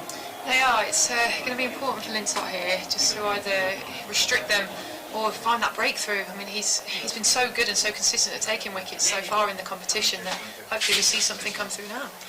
Lintott's in, short and outside the off stump. That's cut away. Just for a single is a little misfilled, which again, Borthwick and Coughlin were thinking about running on. It's always a dangerous business. 99 for 5 then in the 13th over. Current run rate just over 8 and over, so in the power play they were up around the 10-11 mark, so they have been pegged back. We'll be looking for something around 170, you feel, from this kind of position, but that will take some getting. It feels like that's maybe just a little below par on what looks like a good wicket so far. Yeah, it looks like a fantastic wicket, and we know from seeing games played here in the past that from the Bears posting 200, it's anything could happen from here on in. 100's up, 100 for 5, and Lintott again hands on head, because that's just been cut into the ground. Not too much bat on that, but enough to grab Borthwick another single. He's on to 14, Coughlin on 25, it's 101 for 5. Definitely, you'd like to think if 8 overs left, going at 8 and over 64, you'd like him to be pushing between, well, 170 minimum, really. Only 5 wickets in hand, of course, Lintott, but they are doing a good job of repairing some of the earlier damage. They've run the first really hard here, and Borthwick's running to the danger end, and he gets there quite comfortably, and they gather 2. That's really good between Borthwick and Coughlin. 103 for 5. That's fantastic running between the two. They just knew straight away, as soon as the ball was hit, the weight of the shot, they knew exactly that they were coming back for 2. No hesitation. Lintott in again, 5 off the over so far, and he bowls and he's swept round the corner, and that's a perfectly placed sweep as well, and that's 4 runs for Coughlin. Diving Adam Hose, I think, no, it's a Jacob Bethel actually who was trying to get down to it, but he dissected the 2 fielders nicely, and another boundary for Coughlin, who's on to 31. It's a fantastic effort from Bethel down there. It's unfortunate to not get a hand on that actually. It was a great dive. Last ball of the over from Lintott, driven back down the ground to it. There's no run. 26 from Jake Lintott's 3 overs so far. 107 for 5 then at the end of the 13th over. And again, another 9 off that over for Jake Lintott. Just not like him to be leaking runs in quite the manner he is. Yeah, we're really disappointed with this, I think. As we've just previously said, he's done so well in the previous 2 matches. You can see him just throwing his head back a little bit. He knows that he's not making the impact that he wants. So I think it's going to be interesting for him to come back here. So he looks like he's coming up. Well, Craig Miles is, maybe he has got a problem. He did hurt his ankle earlier, didn't he, we thought? He did, he got struck on it early in the innings. So he's disappearing off. In terms of additional fielders who have gone out there to replace him, I think. Is that Ethan Brooks that's gone on? It is Ethan Brooks who's going to field and replace Jake Lintott. Well, let's hope not a problem with Jake that's too serious. Craig Miles is back into the attack. 7 overs to go then, 107 for 5. Great first over from Miles. Let's see if he can follow that up now from this pavilion end. Absolutely drilled down the ground to Carlos Brathwaite for a single. When you've hit the ball that hard, you probably think you should get a little bit more than just 1. Yeah, you do, and sometimes even when that happens, you run on instinct because you've hit it so well, and then if the fielder cleanly picks it up and throws the stumps down, then it's also a little bit bittersweet at times. I've definitely had that this season. Well, I was just in discussions with Carlos Brathwaite as to where the fielders go, and Adam Hose has just gone into the covers. Coughlin's on 31 and going along really nicely here for Durham. It's just played out neatly into the offside for a single. 109 for 5. I don't suppose you had time to go around and see your teammates while you were off commentary for a bit? I haven't, no, unfortunately. I've been staring at them from afar, though. They're on the do you know where you side. are, don't they? You've not turned up. I like to think so. I've spoken to the coaches. Oh, that's okay then. The team, on the other hand, I'm not too sure. They might just think I'm slightly late, but no, I couldn't pass up the opportunity to do this. So I'm really enjoying it. It's good. Here's Miles again from the pavilion end. hoiked, I would say, into the leg side. That was no better word I can really use to describe that shot. It was not a lot of grace. Ethan Brooks is the fielder, and just a single for it, 110 for 5, and 3 singles off the first 3 balls of the over from Craig Miles. So again, just been a little glut of run of runs, and it's just being slowed up a bit here by Craig. Yes, I think he's doing a fantastic job, Miles, at the moment, especially two wickets, 8 runs at the moment. Attempted pull from Coughlin, doesn't even get through to Alex Davies. Let's slow that ball down a little bit, which is great. Great bit of variation from Craig there. He's doing so well at the moment. He's been a pick of the bowlers so far for the Bears by a long way, I think. Yeah, he's certainly come on so much in the last couple of seasons, of course, as Craig. As I said, towards the end of the innings against Derbyshire, it was a little tricky on Friday night. Picked up 2 for 41 from his 4 overs. Ethan Brooks is going to field this one, and they think about a second, but again he's very quick across the ground and restricts it to a single. 111 for 5, so only 4 off the over so far, which is just what the Bears wanted at this stage. Definitely, and I think the fielding from Ethan straight away as he's come onto the pitch has been crucial. It shows clean pickups, fast throw into the keeper. I think he's doing really, really well so far. Constantly just trying to stifle any momentum that these sides can gather. I mean, it's interesting Borthwick coming up this early. He did actually come in at number 11 when they played Northants the other night. I mean, he scored 14 runs, but here he is. He's 16 not out now, and that full ball outside the off stump, and it has Borthwick down onto his knees. But it's a dot ball, just 4 off the over from Craig Miles. Excellent return for him. 111 for 5. There are 6 overs remaining for him. That's a fantastic over from Craig. I think hopefully in the next over it looks like Briggs is warming up to come back on. Hopefully they'll just give the Bears some more momentum, so that might mean that these boys have to do something in this over, which could hopefully generate a wicket for the Bears. When I was up here before last season, Marie Kelly joined us for some of the games. She was explaining that is it the third ball is always deemed as an action ball, because you think if there's 2 dot balls, that third one, there's something has to happen. Either there'll be a boundary, there'll be a wicket, or... Yeah, definitely. So one of the things that we talk about in our Sparks team, I'll tell you in a moment after Briggs ball. Yeah, Briggs is in, and that's just going to be a sneaky single. Carlos is going to have a shy at the stumps, and I think it'd have got home anyway, to be fair, but Carlos still felt it was worth a go. That was good from Carlos, I like that. Bit of intense. But yeah, we tried to get 3 dot balls in a row, and that's our aim across the innings, because like you say, it tends to either bring something, and I think the pressure builds. Obviously the more dots, the more pressure, but if there's 3 dots in a row, that it just gets in the batter's mind. That was a no ball, I think. Oh no, it is now gone on. No, it was a no ball. Yes, 111 for 5, which is very rare for a no ball to be bowled by the spinner. Yeah, definitely from a front foot. Oh no, now it's caught up. 113 for 5. Maybe not then. Yeah, maybe not. Just for a moment there, I wonder, because both scoreboards were at odds with each other, but it is 113 for 5. It was okay from Danny Briggs. Kept his credibility. Yeah, I was going to say, it's not something you expect from him. Coughlin into the leg side just for a single again, 114 for 5. Again, Danny Briggs just rolling through the over very quickly, 1 for 21. So after that 10 off the first over, he's really pulled it back in the latter stages of his allocation of 4. 14 for 5.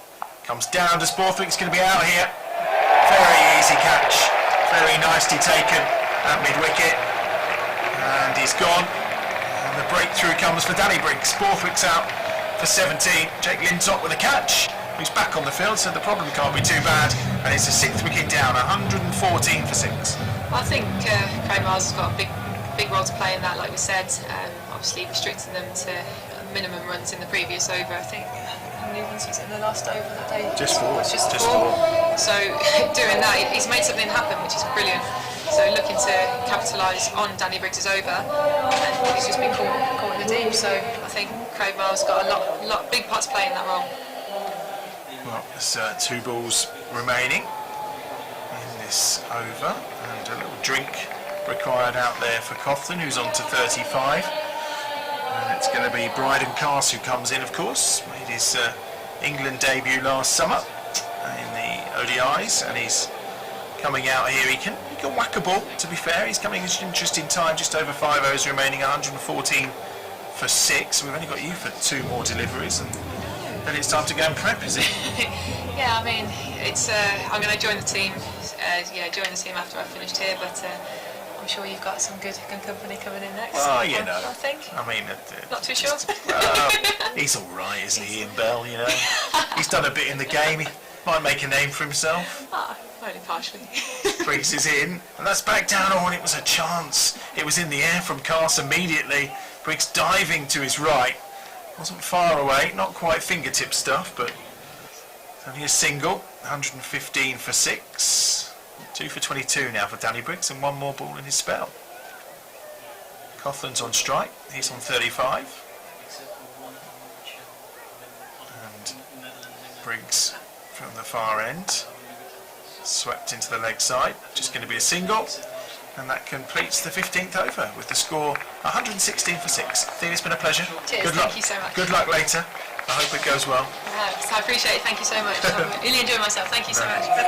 Thanks for joining us. 116 for 6 then at the end of the 15th over. 5 overs remaining then. And Craig Miles, I think, may well come on to bowl this next over. 2 for 9 so far. And as Thea departs, Ian Bell and son arrive, which is good. Are we going to get some analysis as well from your son? Maybe, a bit more about what's going on with Birmingham Bears at the moment than I have. Been a little bit busy. But, they've brought this back well, didn't they? Because Durham made a really good start. They did, and that's you've seen all these T20 meetings now. It's all about wickets, not defending. In the power play when you're bowling, it's all about attacking, because it's not about how many runs you get or go for. Actually, it's the wickets, and that's what Warwickshire or Birmingham Bears, have done so well. It's just chipping away, taking wickets all the time, which means Durham won't be able to go that hard at the back end. 116 for 6, 5 overs to go then. Craig Miles is back in again, and he's drilled down the ground by Cawthon, who's going nicely here. He's on to 37 with that single. That's well fielded just down below us here by Jacob Bethel. 117 for 6, and again Craig Miles just continues to grow and flourish, doesn't he? He certainly does, and getting these opportunities again with Stone injured, obviously Wokesley not available as well, so yeah, I think when you're in a big squad and a good team as well, when you get your opportunity you want to take it, and he's done that as well, and bowling the tough overs. And again from the pavilion end then, 117 for 6. Short, and he tries to cut that away, does Cars. But there's no run because there's no contact, and Miles will get back to his mark. 2 for 10 then from his 2.2 overs so far. I mean, they took to Jake Lintott a little bit today. It's the first time I've seen anyone really kind of just really have a go, but just milk him for more runs than we're used to seeing. Yeah, he's a key bowler, isn't he, for Birmingham as well. Through the middle, he does chip away, but said today wasn't his better days. And he comes once more. Cars facing short, and Miles will just concede a single. That's well fielded. Ethan Brooks on this mid-wicket boundary, and we were talking about the pace of the game, and I mean Craig Miles comes on 2 wickets in 2 balls, and all of a sudden all that momentum that Durham had built up early was just halted. Yeah, absolutely, and I said that's all down to wickets. I mean, dot balls are good, but it's nothing's better than taking wickets, and certainly in the power play up front it's absolutely so important for the fielding team. In comes Miles again, short, and tries to hook it away, but it's down the leg side, and that will be a wide. 119 for 6. And we're midway through the 16th over. Cawthon on 37. Cars is on 2. And this Durham side looking to win their first game of this campaign. The record here not the best either, but a really good crowd in today as well for a nice Sunday afternoon. Clouds are dark, but the rain's staying away for now. Miles is in again, pulled onto the leg side. This one's in the air, but it'll be a couple of bounces into Ethan Brooks, who's been lively in the field actually since he came on, and he just concedes the single again and gets a round of applause from the Hollies just behind him away to our right hand side. Yeah, it's a nice bit of fielding. You see with the field there, it changed now, fine legs come up, but you can see the tactics there was go back of a length. You use your bouncer, because obviously with fine leg back and 3 out on the leg side, you can really go heavy length into the pitch or use your bouncer to the big boundary. 2 balls remaining in the over. Miles in again, driven forward, but again well footed by Adam Hose, who just decides not to have a shot at the stump. There was a lack of backing up, so decided not to risk it.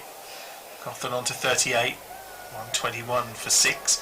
Have you played on many of these hybrid pitches or seen them? Because they seem to just continue to be true for quite some period of time, don't they? Yeah, and that's really what they're there for, aren't they? I mean, the amount of cricket that's played here at Edgbaston, and Gary and his team do an amazing job, all the way through the season, producing great wickets, but it just allows them to play on the same pitch more often, and the quality and the pace stays in the pitch. Last ball of the 16th over is full from Miles. It's worked off the legs into the leg side. Just going to be a single. They think about the second, but again, Ethan Brooks fields really well. 122 for 6 then at the end of the 16th over. So 4 overs to go.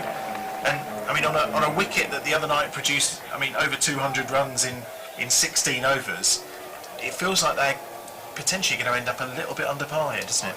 You'd think so, wouldn't you, off the back of certainly the way as well Birmingham have batted so far, the confidence side, and that's probably the difference between both teams, obviously from 2 wins and Durham without a win, so the confidence there and being able to, sometimes as well in an innings, you obviously want to play with that power and that freedom, but also being able to sometimes just soak up a bit of pressure, and Durham were very frantic up front and lost those wickets. Whereas, like I said, if they're 2 down now, actually they've got a platform, probably there'll be a few more ahead as well, but they've got a platform to get a good score, but at the moment they're still going to have to bat an over or 2 before they can really go. 4 overs to go. Lintot's back in the attack, the last of his 4 overs to come. And he's just worked into the leg side. And it's just going to be a single. And 123 for 6. Cass is on 3. Cawthon has just quietly moved on to 40. A really important innings here in this total of 123 for 6 so far. Yeah, good cricketer for Durham. 3 format, very good in the field, rapid between the wickets. Both openers looked very lively but lost their wickets, and there he goes with a big hit, Cass. That's huge. That's right into the back 3 rows. It's a massive hit for 6, and Cass is one of those players who in these last 4 overs could be really dangerous, isn't he? Yeah, and he likes playing here. I remember the England game when England lost pretty much the whole first string squad, and they came here with that Ben Stokes-led England side, and Cass, I believe, got a good score and got England over the line against Pakistan here. So he's certainly, even coming in at number 8, he's definitely not a number 8. He's got a lot of ability with the bat. Lintott again from the Birmingham ends. This time it's just a quicker ball, I think, with a googly maybe, and it's just played back down the wicket by Cass. Yeah, and that's where Lintott in particular is at his best, when he drives the ball into the pitch, hitting the top of the cement and spinning it both ways. Sometimes when he chases a wicket or 2, he gets a little bit full, and that's where batters can cash it. You wonder whether he's just missed his length a little bit more today. When he, like I said, he holds the top of the stumps, that's when he's at his best. Cut away this time by Cass, just going to be a single. Brathwaite fields. It's interesting batting order for Durham, wasn't it? Because last game Borthwick came in at 11. Today he was coming in at the fall of the 5th wicket. That's right, and a lot of these things are all scripted before, like matchups now for bowlers. There's so much talk about batters against certain bowlers and bowlers to the right batsman. It's all scripted before the game starts. That's a big shot again from Cawthon. He's going to be caught. He is! And he's out for 40. That's a big wicket for the Bears. Durham 130 for 7. It's a terrific catch. Just looked like it was always going to get there. Ethan Brooks is on. He's taken the catch, and it's 130 for 7.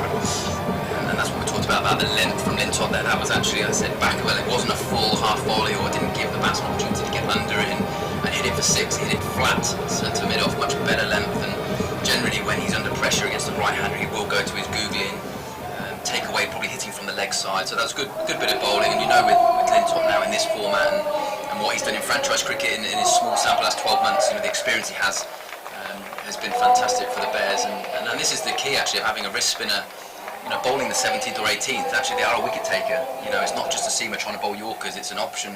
Like I said, rather than playing safe and looking to contain, you're actually looking for a wicket. So it's a nice attacking option for Birmingham to have. He very rarely goes a T20 game without a wicket, and he's got his man at last. And it's Cawthon who's gone for 40. So 1 ball remaining in this 17th over. Travaskis, the captain, comes to the crease. Cass is on 10. 130 for 7 for Durham right now. Of course, remind you, if you have just joined us, the Bears without Sam Hain today. When they think about the chase that's coming, Robbie Yates has filled his role. I think Henry Brooks is probably getting ready to come back into the attack in a moment as well. But 1 more ball to come from Jake Lintott to complete this 17th over. 1 for 34 so far. So as we mentioned, a little more expensive than usual, but he's got that wicket in the bag. Obviously Danny Briggs as well amongst the wickets too. And then top to Javaskis. And immediately Carlos Brathwaite drives forward and just shy of getting him his second, and that completes the 17th over then. Durham have worked their way onto 130 for 7.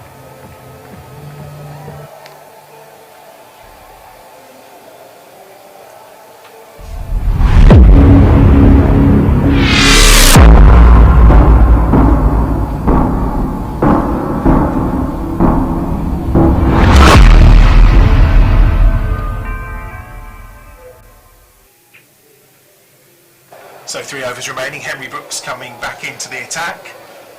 130 for 7. I mean, there's an element of just making sure they see these 3 overs through now, isn't it? Absolutely, that's the key part of that wicket, and just keep chipping away, taking wickets. It just stops Durham from, going into 5th gear. Here is Henry Brooks in, and it's a good ball, a dot ball, which in the last 3 overs, dot balls are very rare to find, but good start from Henry. Yeah, and he'll want to. I think he's been very good at the top in power play 1.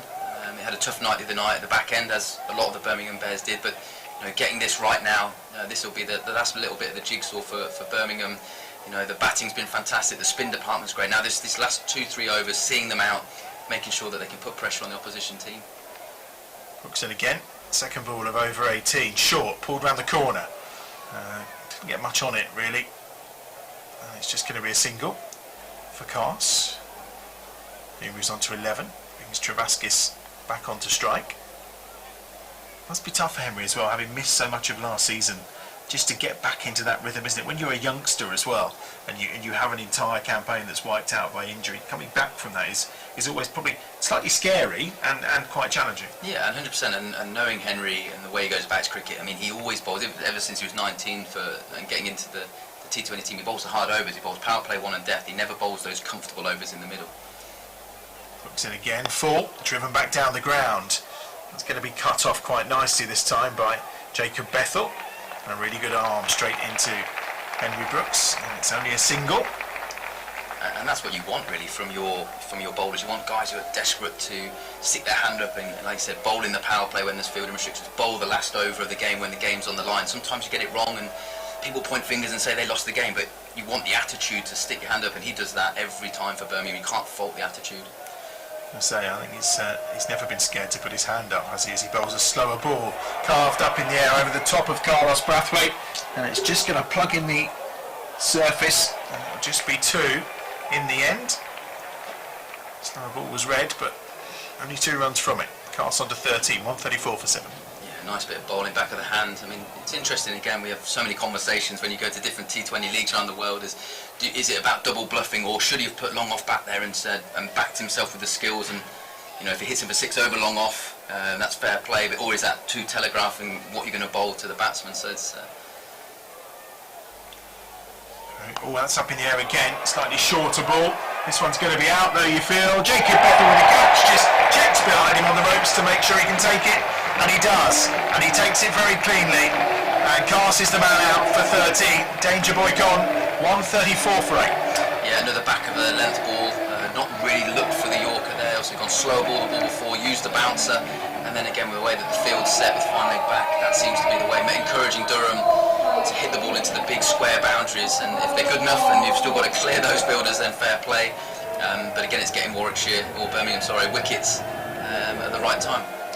Ben Rain is coming in, and all the limited overs competitions that you're travelling to and coaching in around the world, we've gone through these periods, haven't we, where it was the slower ball bouncer, it was, oh no, we still need to bowl Yorkers. Is there a collective thought now, or is it really, it's very much the pitch, the players you've got, and there's no kind of set way to try and win these games? Yeah, as I said, I think a lot of it comes down to looking at batter strengths. I think if you're a bowling unit, you have to figure that out quickly, and so much information out there now. But I think it's very hard with the skill level of a lot of the players. If you're taking a Joss Butler, for instance, you can't just try and bowl the same ball 6 times because he's too good, he's got too many areas to hit. So you have to be able to have a load of options up your sleeve, a bouncer, a slower ball, Yorker, and you probably can't just go to one delivery, whereas maybe 10, 15 years ago, you could, guys who run out trying to bowl 6 Yorkers.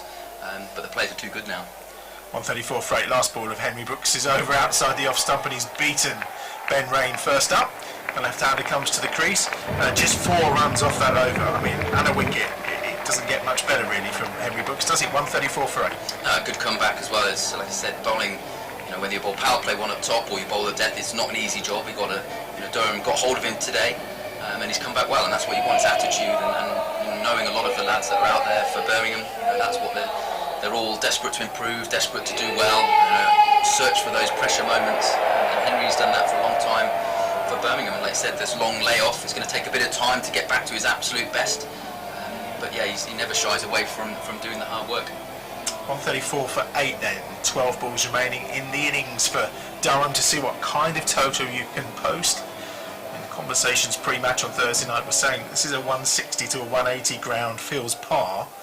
I was remembering actually the days when you boys used to kind of hit 140 and you'd feel very confident about restricting teams when they came here. Here's Craig Miles from the Birmingham end then. 19th over, good ball, he's asking for the LBW. It's just going to be a single grab, and it will be a leg by, but you feel probably just going down the leg side. There was that period when you won it with Dougie Brown, when actually you could often restrict teams to kind of chase or block them out from chasing a 150 with the bowling attack. Yeah, I think that's probably a little bit to do with the hybrid pitches as well. So the normal pitch here without hop can get slower and takes a little bit of spin, whereas these just stay so good now. Here comes Miles again, short, and that's kind of flat batted, almost a tennis-esque shot. It's going to bounce once and cross the rope for 4. Well carved away in the end by Ben Rain, and the short ball from Craig Miles gets dispatched, 139 for 8. Yeah, probably just a little bit wide there, looking at the field. He's gone short again, left-handed, looking into the big boundary towards the Eric Hollies, and he's just got it too wide with third man up. Actually, it's quite interesting, Ben Rain coming in this late. He's got 100 here, T20 100. I remember. He did, yeah, for Leicester. So it's amazing to think that he's done that in the past here, and he's only going to face a handful of balls. Here comes Miles again from the far end. 4 balls to go in this 19th over, and he's carved that one away into the offside, and that's going to be 4 more, is it? No, it's gone all the way for 6 from Ben Rain. That's a terrific shot. And Craig Miles here again, short and maybe just too much width. And Rain is on to 10, and Durham are up to 145 for 8. That's just again too much width. Looking at this field, it's all stacked with the leg side, big. All the sweepers are out there. There's one guy protecting that whole fence on the offside, but that's probably just an indication. I mean, that's a fantastic cricket shot on the up over extra cover. So it looks like Durham are way short with runs. Miles returns, and this time it's straighter, and he gets a left hand out as that was played back past and couldn't quite reach it. They'll get 2, you feel. Carlos Brathwaite with the first attempt to block it off, but it is restricted to just 2 more for Rain. 147 for 8 with 2 balls remaining in the over. Yeah, and they'll be hoping that these last 8 balls here are going to take a little bit of momentum. Again, you just never know if Durham can finish on a bit of a flyer here. They give themselves a chance. We still feel that's probably a fair bit short, but yeah, the wickets that Warwickshire and the way Birmingham Bears have bowled and caught in the field has been absolutely fantastic. 2 balls to come from Miles in this 19th over. This time to Rain, the left-hander. He's decided to go round the wicket. Just going to be a single, is it, to square leg? And Rain wants a second, but Travaskis says no. Just the single. That looked a lot nicer, didn't it? It was over the wicket, nice and tight, no width. And sometimes I think when you're sat on the sidelines as well, you're trying to understand what's the thinking there. Is it a mis-execution or is it the planning? And that one, I think those 2 balls there were just mis-execution. There was just too much width on off. I don't think Miles had gone round the wicket to bowl width. Yeah. So I think sometimes you accept that they've just got that wrong. Miles is in, last ball of his 4th over. It's a clever shot from Travaskis. He just turned him round the corner. I think he was looking for the ramp, but didn't quite get the ball he was expecting, and still managed to play a really nice shot. But only for a single. 149 for 8 then at the end of the 19th over. Did, and the field was right, wasn't it? Fine leg was back. That was his real option. So I thought that was really good close out from Miles. Those last 2 balls under a little bit of pressure after the 2 6s, but closed it out well. And this is where, again, for both teams, it's amazing. The last over, of an innings, the momentum can come either way. So Durham will be looking to finish on a high. If Henry can close out and do well, Birmingham will be so happy. And like I said, the momentum with the batters to start well in the power play.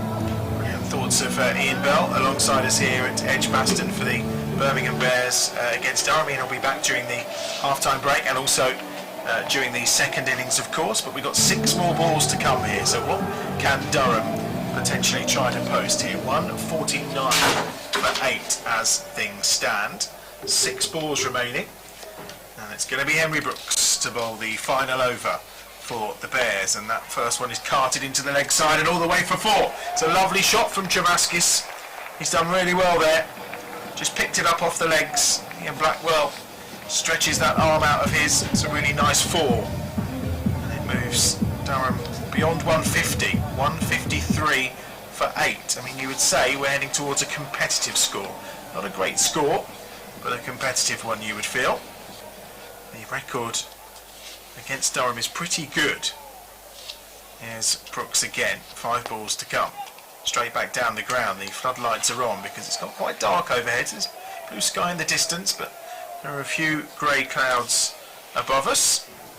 And rain is now on strike. He's on 13. 13th time these two sides have met.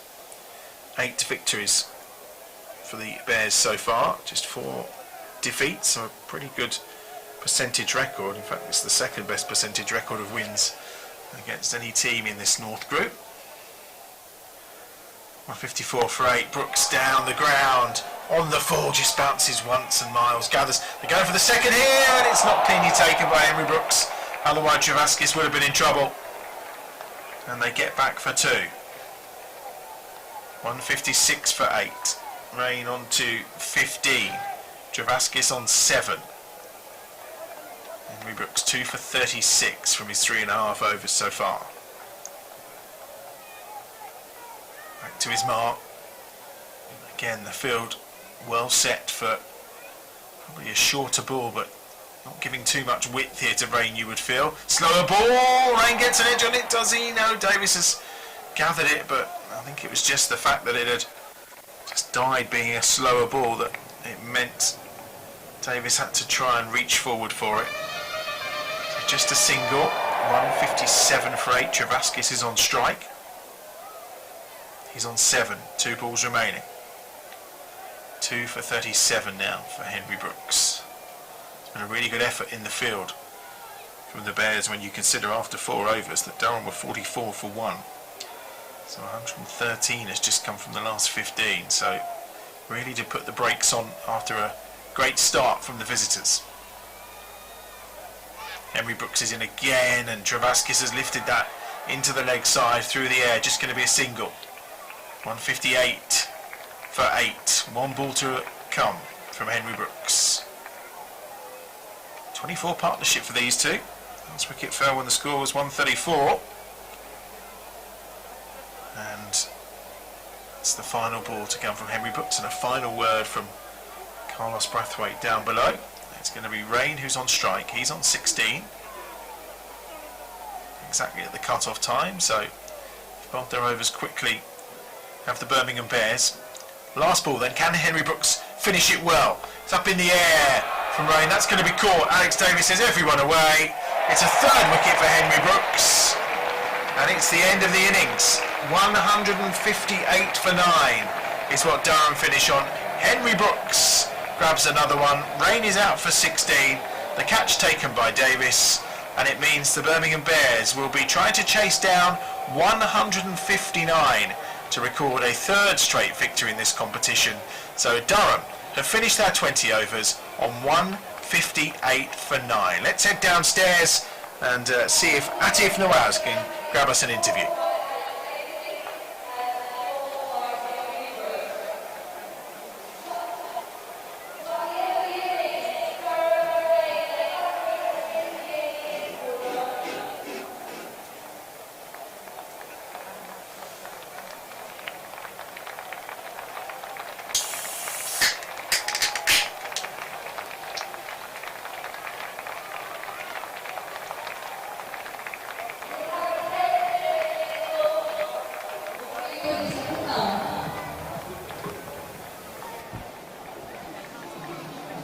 Ready to go?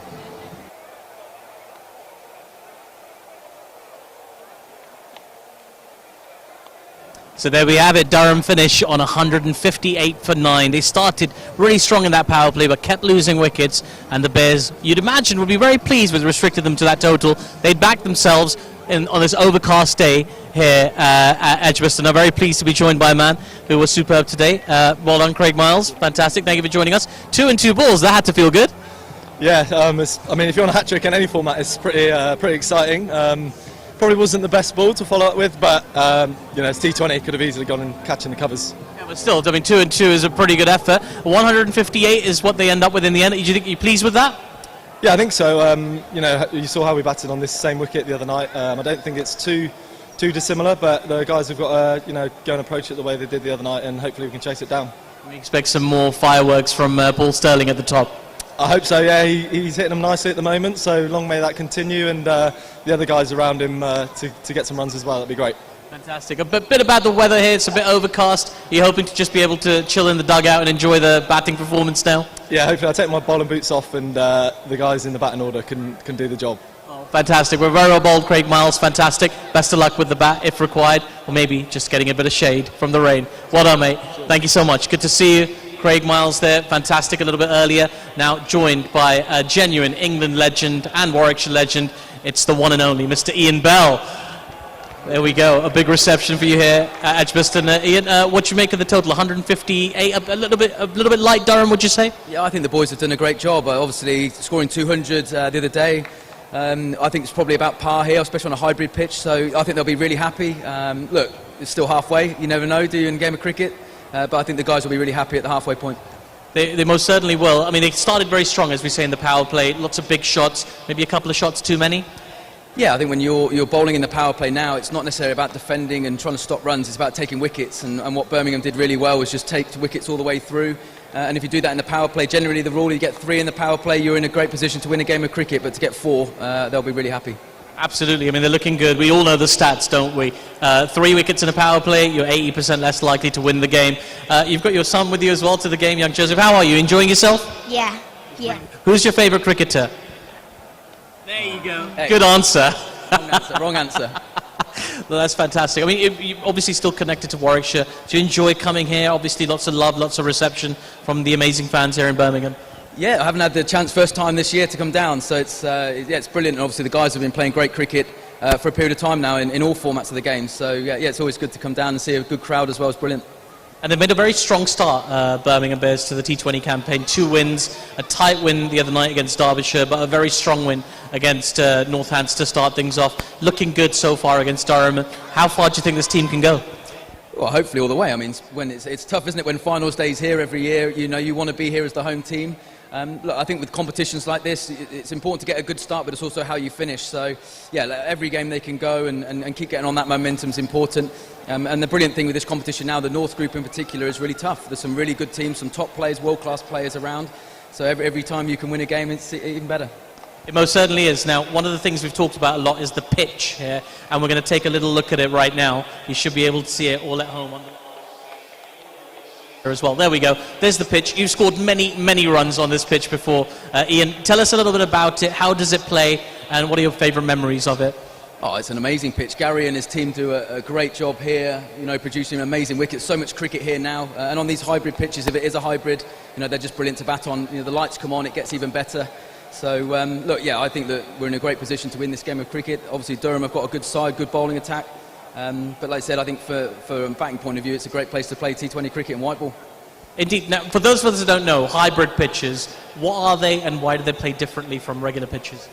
Look, I mean, Gary will tell you better than me in the middle. He's the expert. But look, I think you get a little bit more pace than the normal grass pitch, and obviously it stays together longer. So you can, and like I said, with the amount of cricket that's played these days around the country in the summer, they just stay better for longer. They don't deteriorate as quickly, and we've seen that. And like I said, under the lights, generally, like I said, it will just come on nicer, be a bit more carry, and the batters can play their shots. We've already seen some fantastic cricket in the Vitality Blast across the country as well. I mean, you've had the chance to play T20 cricket around the world, in Pakistan, in Australia. How does the T20 Blast compare with the big other global T20 tournaments? Oh, it's fantastic, isn't it? And I think we've seen already the start of this season, there's been some good cricket and world-class players. I mean, the IPL guys are on the way over, aren't they now? And they've been knocked out of that tournament. They're here. I've seen Tim Davids at Lancashire again, who obviously went for big money. So, yeah, it's great. We've got world-class overseas players and opportunities for young English players to push themselves forward for international recognition. And in this Birmingham Bears team, who are the players that you've got your eye on, that have caught your eye, that you think have a bright future ahead of them? Look, it's a really nicely balanced side, isn't it? There's some experience there with Carlos, and then Sterling at the top, Danny Briggs, and then obviously someone like Jacob Bethel, a young player at the top of the order with massive ability and talent. So I'd like to see, hopefully, like I said, Jacob can show everyone his ability. But a great man to open the batting with in Sterling, isn't it? A real balance between a young, up-and-coming superstar and a really experienced opening batter in Paul Sterling. And speaking of Paul Sterling, that was one of the most phenomenal T20 innings he played on Thursday right here at Edgbaston. Fantastic way to start your career with the team. With a century, perfect debut. He's already fitting in brilliantly, I imagine. Yeah, he's a brilliant guy. He plays it in the right way. And if you're in the crowd, get ready for a catch. And just be careful, watch your head, I would imagine. Very good. Now tell me about your skill set, young man. What do you do? Are you a batter? You're a bowler? I play both, really. Both really. What kind of bowler are you? Spinner. Off spin, leg spin? Leg spin. Leg spin? Yeah. Fantastic. And what's your best bowling figures? Do you know them off the top of your head? 2 for 2, is it? 3 wickets? Yeah, I can't remember. Can't remember. You don't need to remember him. You take so many wickets, mate. I like the skill set. I like the attitude. Do you think the Birmingham Bears are going to win today? Yeah. Yeah, there we go. Do you want to say "you Bears" into the crowd? You Bears! You Bears. There we go. Fantastic. Well, Ian, it's been a pleasure as always. Tell us a little bit about what you're up to at the moment, what it is you're doing at the moment. Yeah, well, obviously just been trying to get away, get as much coaching experience as possible. Obviously I was with Derby the other night, so we were close to beating Birmingham, which it was difficult to just support your home team or support the team you're working for. But so just out and about doing some coaching around the world, which has been great. Well, we're looking forward to having you on commentary as well for the second innings. I see the players are making their way out. The second innings about to start. Come on, you Bears!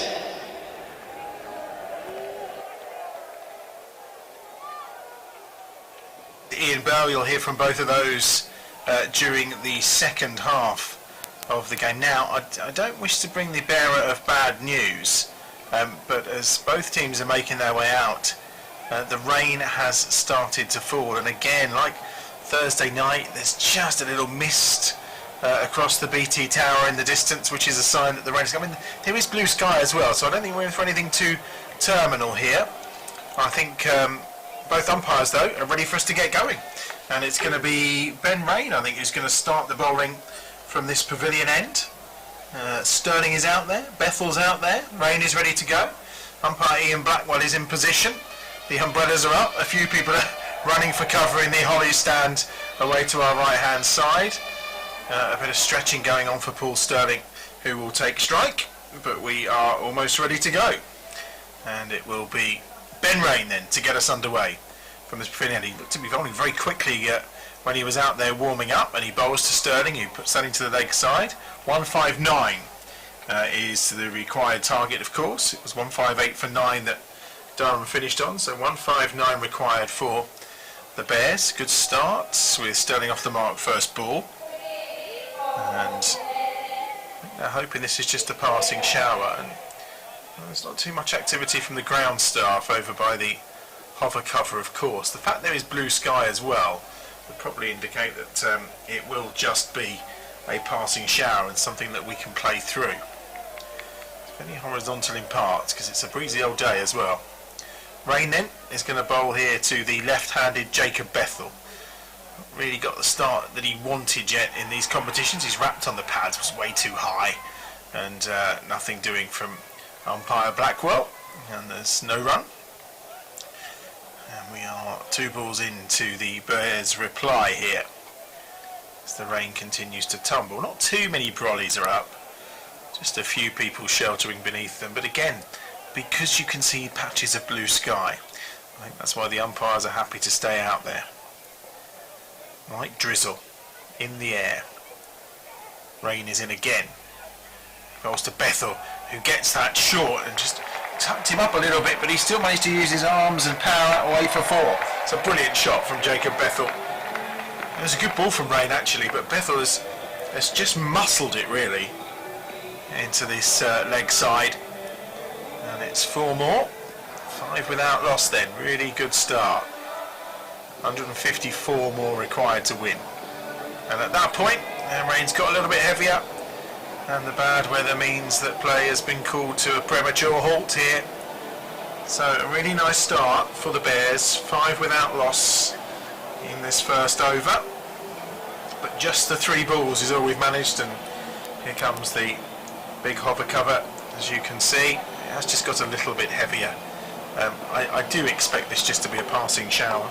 I will consult with the snow radar app in a moment just to find out how long this is going to be around for. It's not quite as breezy as it was on Thursday night when everything was scudding through, but you do get the feeling that it's not going to be too long, based on the fact that we've got blue skies all around us and very light clouds. It was dark clouds for a while, and I actually thought they'd all passed, but the view I've got here up above the pavilion stand in the media suite would indicate that maybe I missed that. So it does give us an opportunity to review the Durham innings, of course, and just take you through in particular the bowling figures of the Bears from that first innings. So Jacob Bethel, 2 overs, no maidens, none for 14. Harry Brooks was 4 overs, no maidens, 3. So Henry Brooks, sorry, Harry, it's my eyesight. I'm looking at a slight angle for me varifocals. Henry Brooks, 4 overs, no maiden, 3 for 38. Danny Briggs, 4 overs, no maiden, 2 for 23. Carlos Brathwaite, 2 overs, no maiden, 1 for 17. Carlos actually getting a wicket with his very first ball when he came on to bowl. Craig Miles, 4 overs, no maiden, 2 for 29. You'd probably say him and Briggs were the pick of the bowlers. Jake Lintop, 4 overs, no maidens, 1 for 34. So in terms of the Durham innings in its entirety, Graham Clark scored 16 before he was caught Benjamin bowled by Brooks. Michael Jones caught Brooks bowled Miles for 21. Ollie Robinson caught Lintop bowled Brathwaite for 8. David Bellingham was LBW to Briggs for 13. Ed Eckersley was out first ball to Craig Miles, who was on the hat-trick. Coughlin was caught by sub bowled by Lintop for 40. Scott Borthwick caught Lintop bowled Briggs for 17. Bryden Cast caught Bethel bowled Brooks for 13. And Ben Rain, the other wicket, right at the end, caught by Alex Davis off the bowling of Henry Brooks for 16. Liam Travaskis, the captain, was the man who was not out for 8 runs. Atif Nawaz is along. Now look, there was dark clouds throughout the entire first innings, right above us, and nothing. Now I see light clouds and blue sky, and it's raining. Yeah, it's deja vu. You got wet. Look, I did get a little bit wet. Thankfully, I've got my Bears jacket to keep me nice and warm, which is available from the Bears shop. So I'll make sure you pick that up from. Oh, did you buy that? Well. we'll talk about that, but yeah, it was really frustrating. I mean, very much on top. I was just having a chat with Ian Bell on the big screen here in Edgbaston, and he fancied the Bears to chase this down quite comfortably in the end. But yeah, rain has intervened, and it's really disappointing. We've got a double header coming. Right, here we go. I'm looking at the vaunted, the much ballyhooed Snow Radar app, and oh god, it doesn't look promising. I imagine that blue is rain, is it? The blue is rain at exactly. There's the camera there. We can show the camera. Probably won't be able to zoom in on it, but that is a bit of rain over Birmingham at 3:55. Let me just roll it through and see when it disappears by 4:20. It's gone, and let's just make sure there's nothing else coming. No. There's nothing else coming. So I think this is the only shower that's within about a 200-mile vicinity of Birmingham, and somehow, yet again, it's landed on us here at Edgbaston. It has indeed. Well, I mean, we can have a bit of a chat. I mean, the good news is the ground staff, I was going to say the good news is the ground staff haven't covered the bowlers' run-ups just yet, but they're in the process of doing exactly that as we speak. But that's promising. The sort of 10-minute delay is not the end of the world, as we say. Hopefully we'll get back to action. We can get this double-header rolling, keep it rolling. You would hope so, wouldn't you? Yeah, I think so. I think it's a good turnout as well today. A lot of people taking cover in the holly stand over there as well. And as you say, plenty of clear sky in the distance. So hopefully that'll come to us soon, and this little drizzle will disappear. Yeah, because it doesn't seem. I mean, there literally is more blue sky than there is anything else that we can see. The BT Tower's nice and clear in the distance as well. It did disappear just briefly.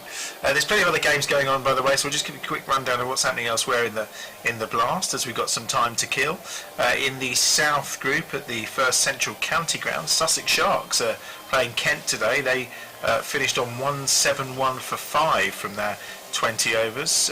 Allsop with an unbeaten 65, and Luke Wright still going there, 43 at the top of the order for them. In reply, Kent a 2 for 1 in the first over, and it was Daniel Bell-Drummond who was out first ball, but Zach Crawley and Joe Denley at the crease for Kent right now. Elsewhere in the South Group, Middlesex are chasing down 169 to beat Glamorgan, their 12th without loss at the end of the first over. And in the North Group, Lancashire posted a good total, 183 for 7, not dissimilar to what in fact they did post 183 the other night, I think, against Yorkshire. They've done it again. Top scorer Tim David 60, which is no great surprise. Contributions as well from Livingston and Salt probably, which doesn't come as a great surprise. Worcester in response, they're in the first over there, 9 without loss, and so far Ed Pollock is on 5.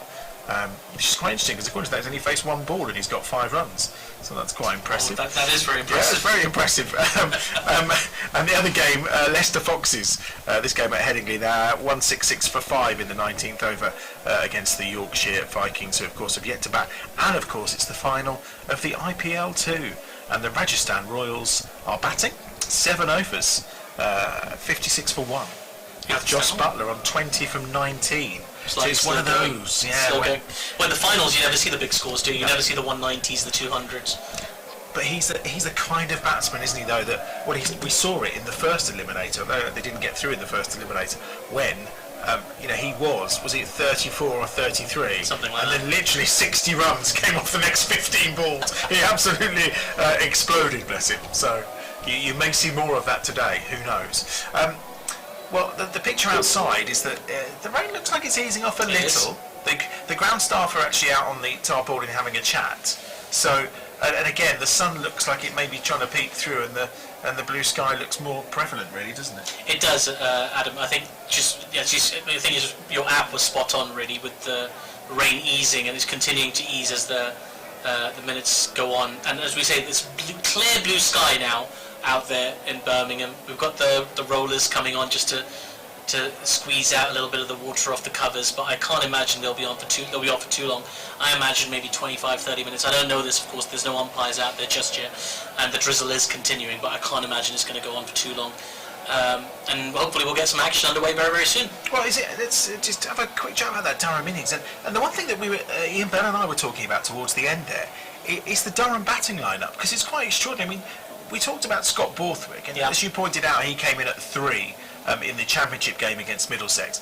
When they last played in the Blast against Northampton on Friday, he came in at 11. You've got someone like Ben Rain, who, when he was playing for Leicester, scored a century here, and yet he was coming in at number 10. It almost seems like they've got an embarrassment of riches in the depth of that batting lineup, and they're possibly not too sure where to put them, because the way Rain was striking the ball, you kind of thought, well, you maybe needed a little more than a couple of overs. So did you get the impression there maybe is still a bit of work to be done in terms of Durham? I mean, obviously scored 158 for 9, but just in terms of working out what their best batting order is and where people need to go. There is. They don't look a particularly settled team. It's very difficult as well for a player when you ask them to come and play in various different positions and that chops and changes. It's very hard for any player to settle without knowing what their role is for the whole season. But I suppose they're going through that transition of working out what their best 11 is, and I guess the nature of modern T20 cricket is you have to be very flexible as a cricketer. You see choices that make people go up in arms all the time. I seem to remember getting really frustrated a couple of seasons ago when Owen Morgan, playing out in the IPL, was being batted at number 7 or 8, and that's when he was at the peak of his powers. So sometimes coaches are privy to things that we're not. They make the decisions. It's quite nice from a Birmingham Bears perspective, though, because it shows that they actually are quite settled, and the changes they make are quite incremental, incorporating Bethel, which I think everybody's pleased about, seeing the young 18-year-old get incorporated up the top of the order for the Birmingham Bears. But yeah, I mean, with Durham, you get the feeling there's a bit of indecision. Obviously, there's some chopping and changing happening with England players as well, and the likes of Ben Stokes and what have you. So it's challenging always when you're having to reorganise your team. But they did look like they got their 11 a little bit wrong. Yeah, in many respects, I think you're right. I think the interesting thing with the Bears today, obviously, when we get to this chase, is going to be the loss of the loss of Sam Hain. Yeah. Now, Rob Yates has come in. I mean, Rob scored about 144 runs throughout about 9 matches I think he played in the last campaign. So we know he can make a contribution and we know he can do a job.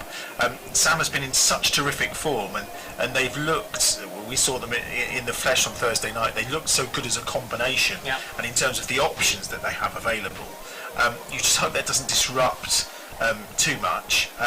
But again, what we saw from Thursday night's to Friday night's game is obviously Paul Sterling made a contribution, but then we saw Adam Hose and Chris Benjamin come to the fore with a 98 partnership, and they scored 86 runs in the last 5 overs. It was quite extraordinary. There's incredible depth there as well. So many capable players in the Birmingham lineup, and even sort of on the bench as well. They've got many options, and it just gives you confidence at the top of the order as well. If you do lose those couple of early wickets, as Durham did.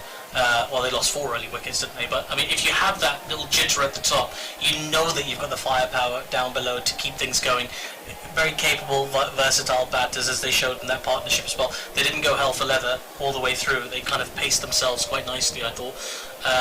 And yeah, for Birmingham right now, it's such a promising time for this side. They'll already be thinking about, potentially getting to the knockout stage of this competition. And just trying to make sure they've got all their combinations exactly right.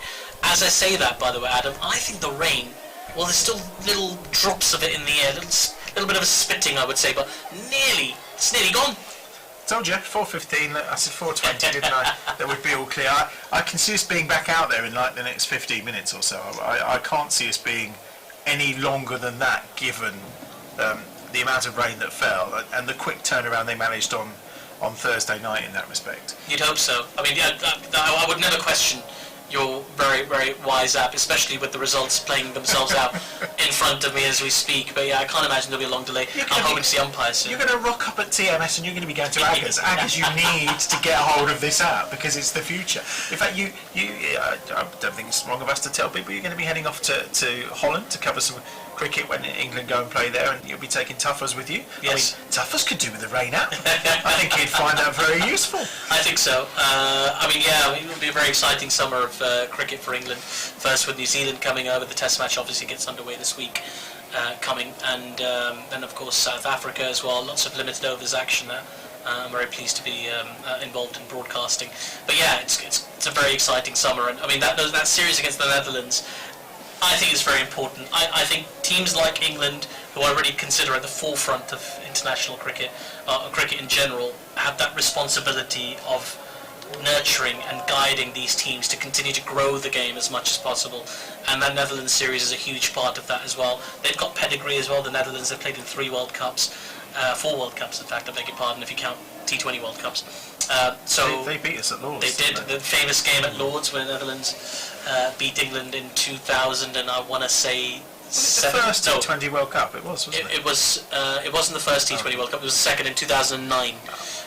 2009 was when that game happened. I remember now, and that tournament was eventually won by Pakistan. That's how I remember it. and of course, in 2010, England won the T20 World Cup. So plenty of action to come anyway this summer. But yeah, that Holland series should be fun. And I know because of the amount of cricket played as well now by the international team, everybody's keeping an eye on all of these players. You're never more than 1 or 2 steps away from playing international cricket. And that's where I was going to come to actually, just to tie in a bit of Bears chat with that, because it's something that Ian Bell and I were talking about a little earlier today with regard to Sam Hain. So I think Sam obviously got included in a couple of wider squads in terms of training squads and the depths when there was 30 players getting together on the discussions around ODIs.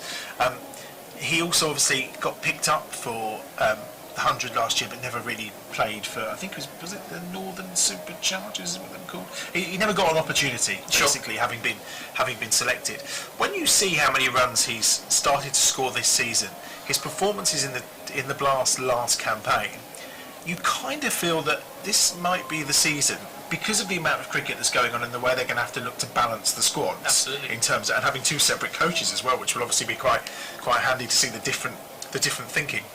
Plus also, do we feel that in ODI and in T20 we're almost at the point for a changing of the guard in terms of some of the players, and maybe there is going to be that opportunity for some of these younger boys to come through?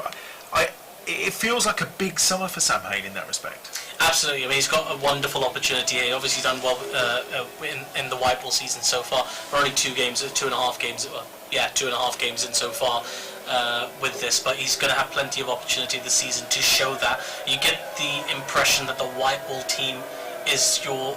I mean, it's not a straightforward path, but comparatively more straightforward path into the side, because that test side, even though they do look a little bit more dynamic, I like the way they pick the team as well now. They don't rely wholly and solely on kind of, you know, a certain type of cricketer. They will broaden their palette, so to speak. I mean, the likes of Harry Brook being included in that squad, and even, you know, very interesting to hear this morning that Moeen Ali and Adil Rashid and Jos Buttler all back in contention for Test cricket. I mean, Moeen Ali just retired 6 months ago. I remember doing an interview with him about his retirement. Now he's talking about coming back. I mean, there's a sense of openness to that Test side that hasn't always been there historically. I was going to say, what do you feel is the driver behind that then? So is it the change in management structure? Is it this change in approach that suddenly has meant Moeen has turned around and gone, well, I'm open to playing Test cricket again? I don't see anything else that's dramatically changed other than the change in management and approach to how they're going to go about this. Well, by the way, I should let everybody know the umpires are just strolling out to the middle, and they don't have any hats or any kind of head covering at all at the moment, so that looks very promising. Also, the rain is completely stopped here at Edgbaston, so hopefully we'll have some good news soon. But just to continue our discussion, I suspect for Moeen Ali, one of the impressions I got when I spoke to him was that he was dissatisfied with the lack of confidence shown in him as a batter.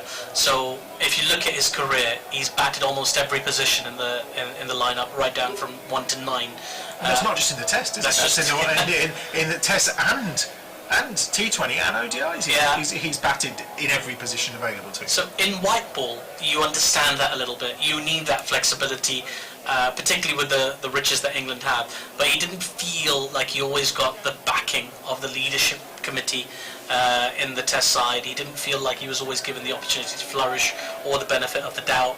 He felt a bit misunderstood. Of course, he went on the record with a lot of his comments beyond just interviews with the BBC. I mean, he called out people in live face-to-face interviews at times, but I think there's a comfort to knowing that there is that dynamism. It's not just because Brendan McCullum's come in. It's not just as simple as that. It's the whole ideology behind McCullum.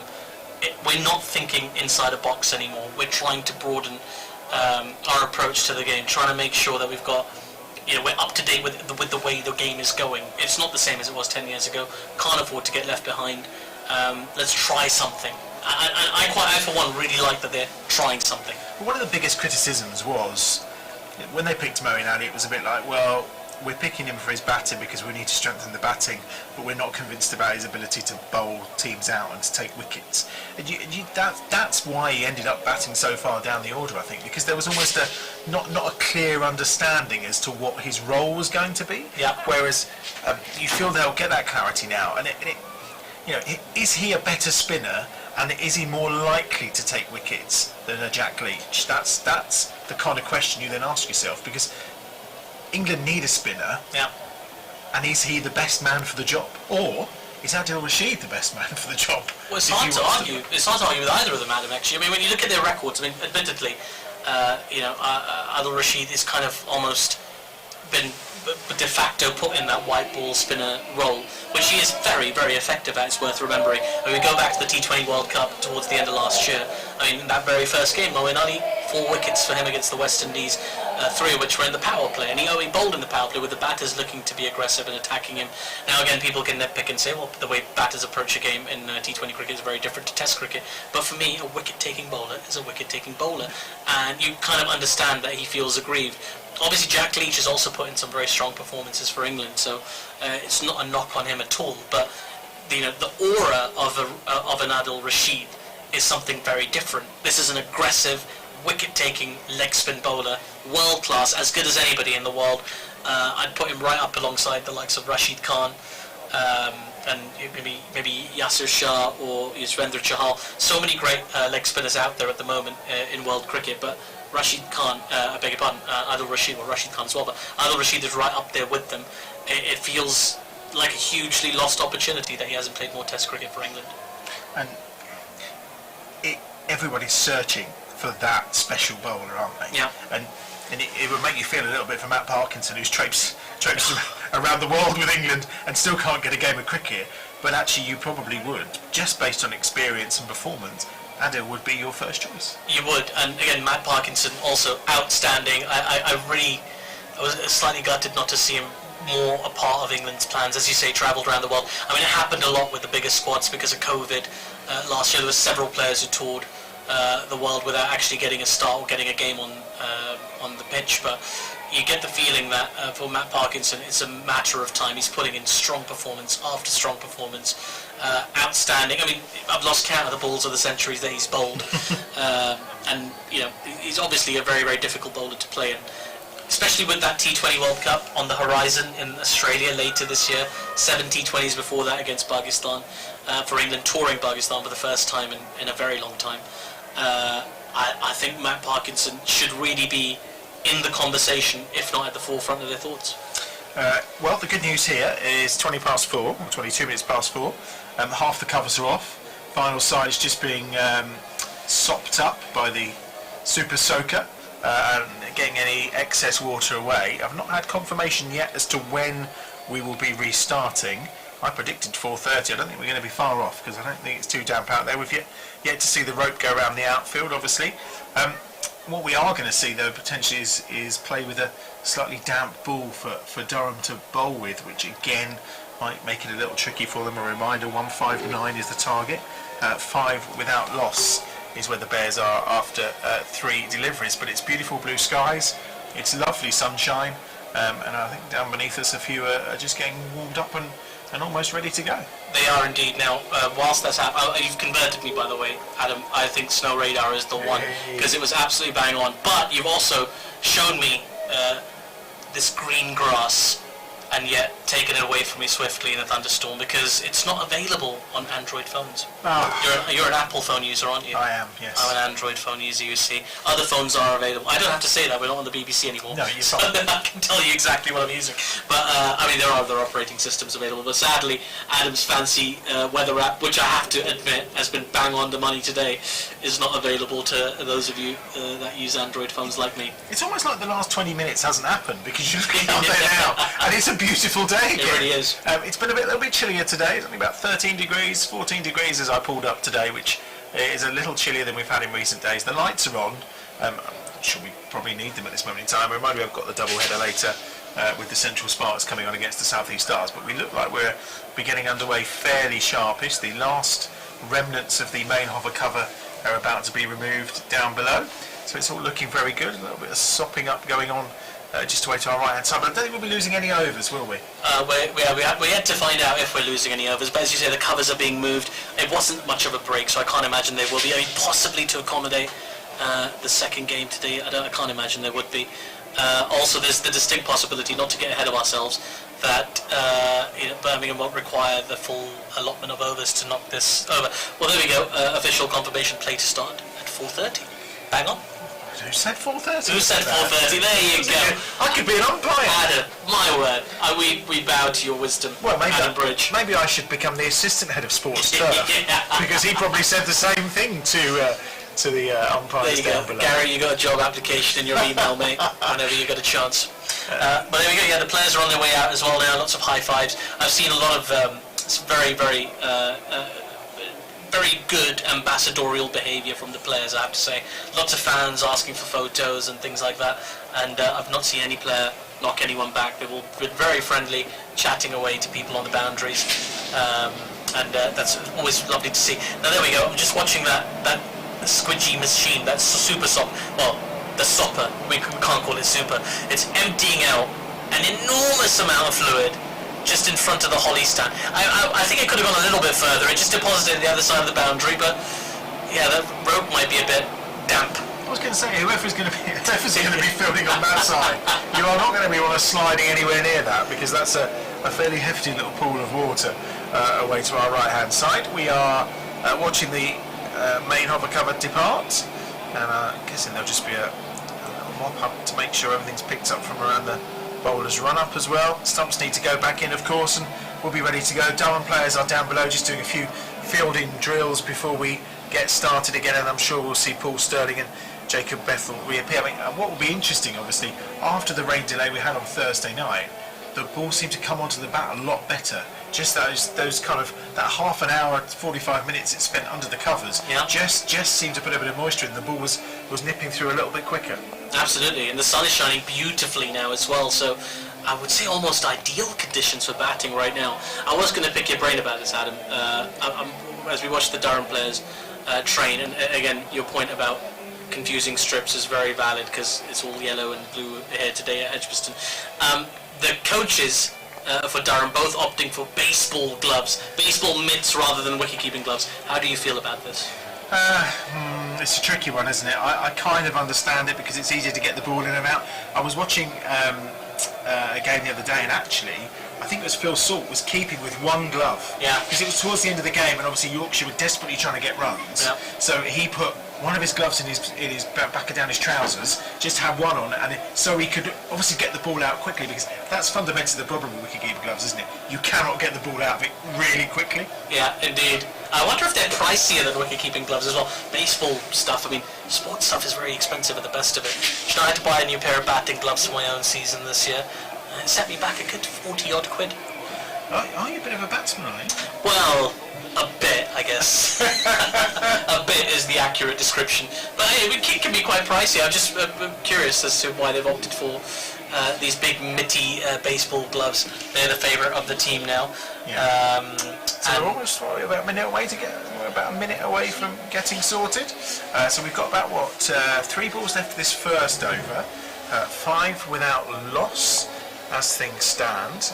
We just need some batsmen now, really, don't we? Because we've got Durham players down there. Any sign of Paul Sterling and Jacob Beth? I'm sure they'll be out momentarily. And I'll tell you what, I'm going to take my leave as well and rejoin you a little bit later on. I actually only really came to keep you company in the rain break. Well, I'm glad you did, because for a moment I was sat here thinking, well, it's just me. It's raining and I'm going to be left to talk to myself. We're going to look after you, Dunbridge. In fact, I'm going to leave you in the very capable hands of a very, very special guest. Indeed. Thank you very much. Latif Nawaz will be back shortly, of course. Lovely blue skies and a lovely afternoon for cricket, you would say, as things stand. And we've got a gathering of Durham players at the bottom of the steps, and we're about to hopefully get Paul Sterling and Jacob Bethel to come and join us, and Ian Bell's back alongside me. Where did that rain come? I mean, it was quite bizarre. We had dark clouds all the way through, then they looked like they'd gone, and all of a sudden we had a deposit from nowhere. That's right, it came from absolutely nowhere, didn't it? And yeah, just being on the pitch side there, like I said, with the stand that's so big here, it just popped from behind that, and yeah, it was quite heavy rain, wasn't it, for a while? But the facilities here now and the drainage is quite incredible, really, how quickly you can get rid of that water and you can get back out playing cricket, which is brilliant. I was quite surprised they tolerated the 3 balls actually, because I thought the umpires would call it quits straight away the way it came down initially, but Neil Mallender and Ian Blackwell have made a sterner stuff than that as they appear with half of the first over remaining. I mean, what we've already seen so far is Jacob Bethel almost got tucked up by the ball that just muscled it for 4, didn't he? Yeah, he's a strong young player. He's obviously someone with an immense amount of talent that we're going to see a lot of over the next few years with Warwickshire and who knows after that. Obviously he's in the 100 as well, and with Warwickshire, and been picked up early off that ability, and teams are there looking at the best young players in the country and seeing if they can attach themselves to someone for long term. But I think, yeah, there's no doubt we've got ourselves one of the best young players in the country, with young lad Rayhan Ahmed, who's made his debut at Leicester this year as well, leg spinner.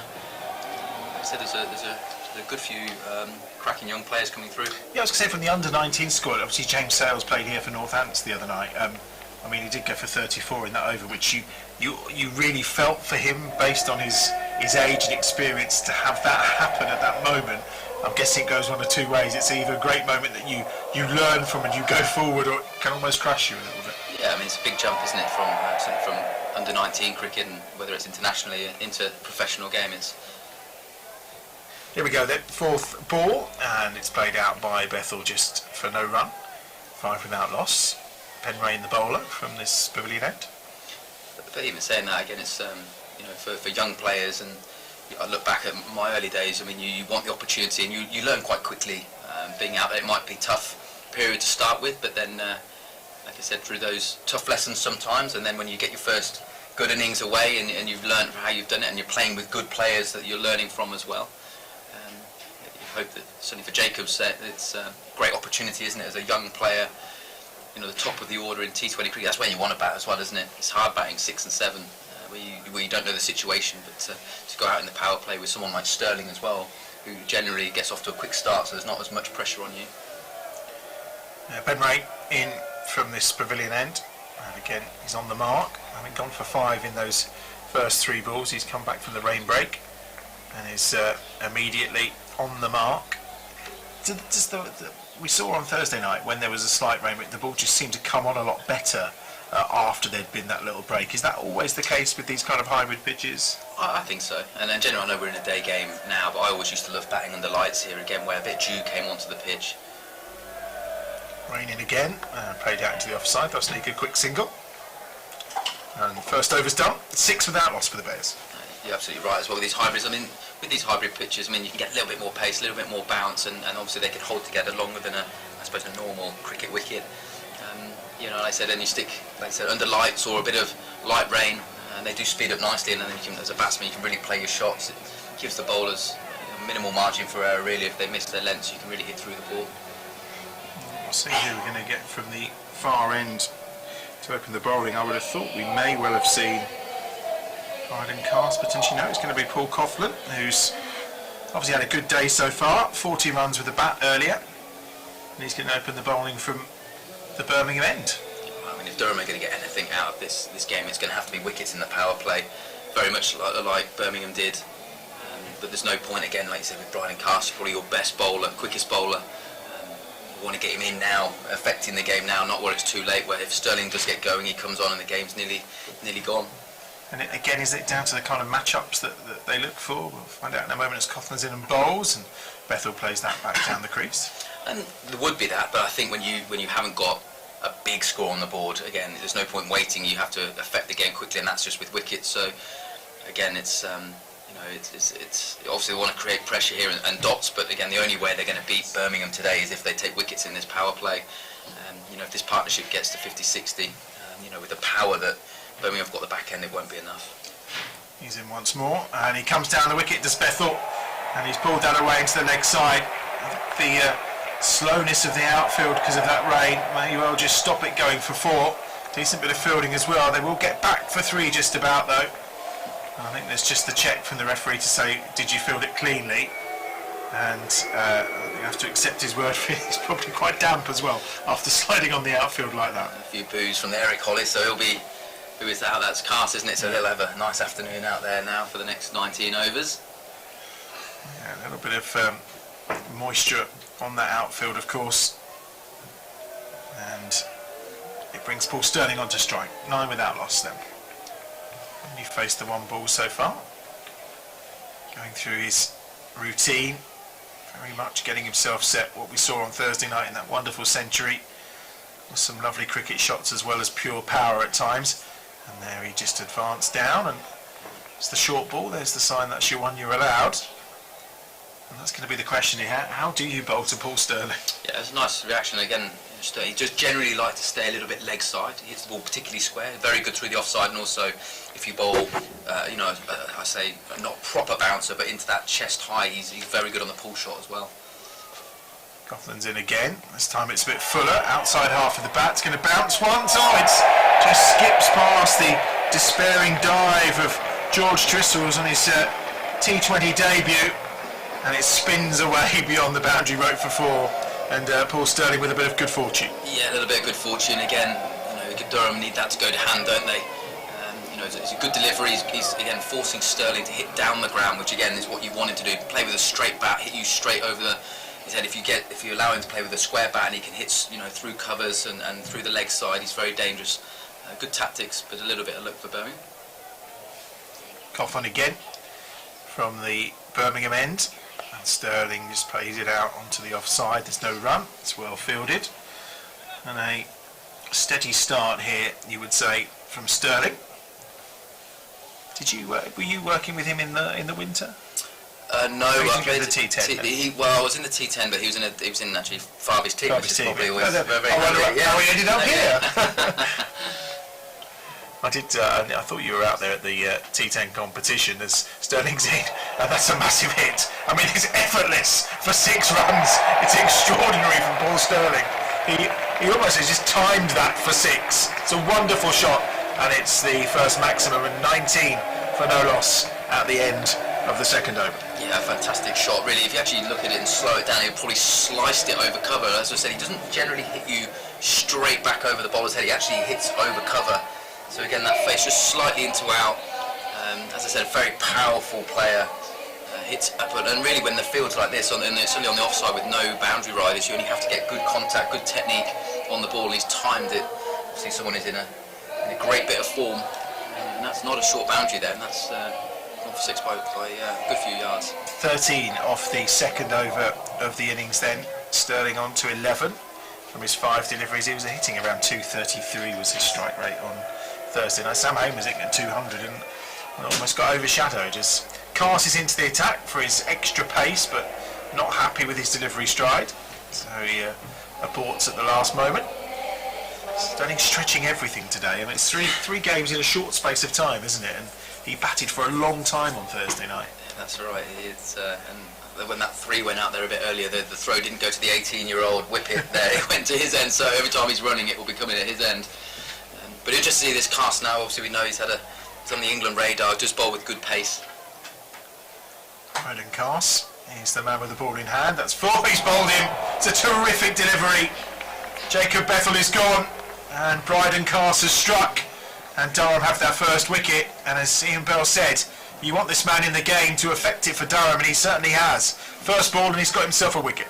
Yeah, it looks like he's just done Jacob for a little bit of pace there. He's gone full. Again, field set there with third man and deep square that you'd think he'd go back of a length, looking to bowl at the top of the stumps or even hit the inner thigh pad. But yeah, full, straight.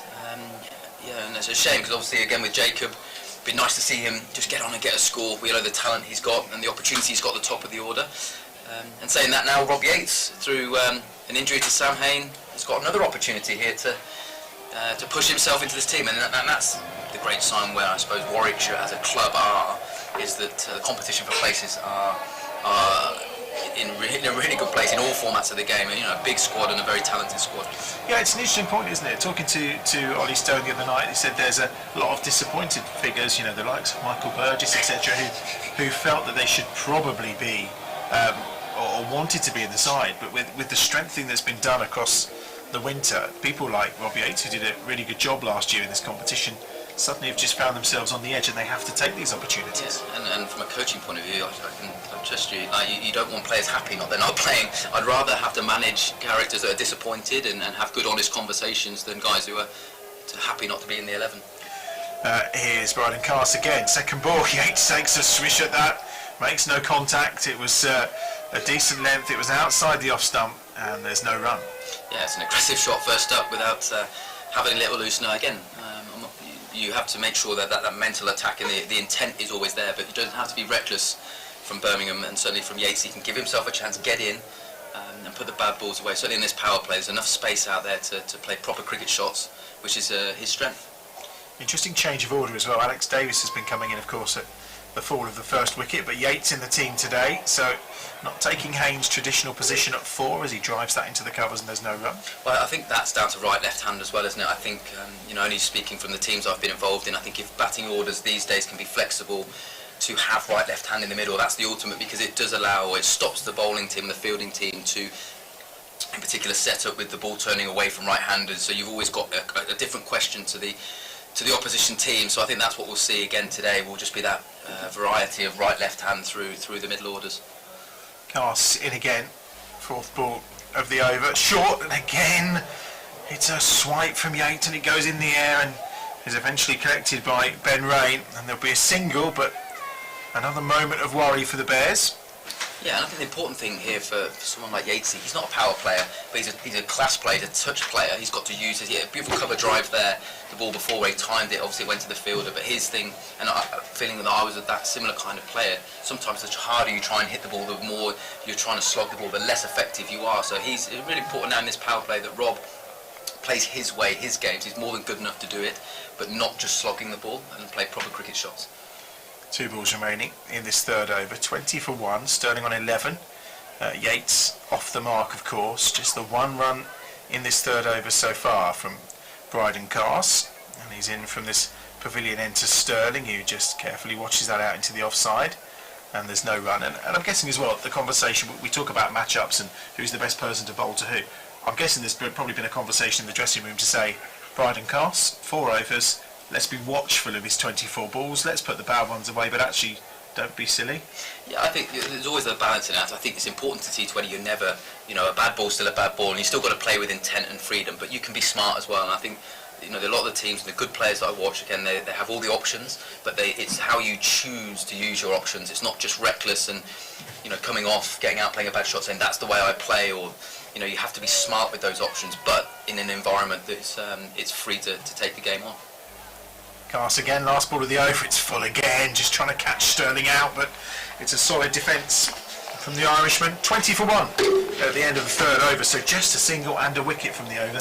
Couldn't ask more for Bryden Carse. No, really, and that's what pace does as well. Pace or mystery spin can just start asking some really questions, and I think that's what we saw there.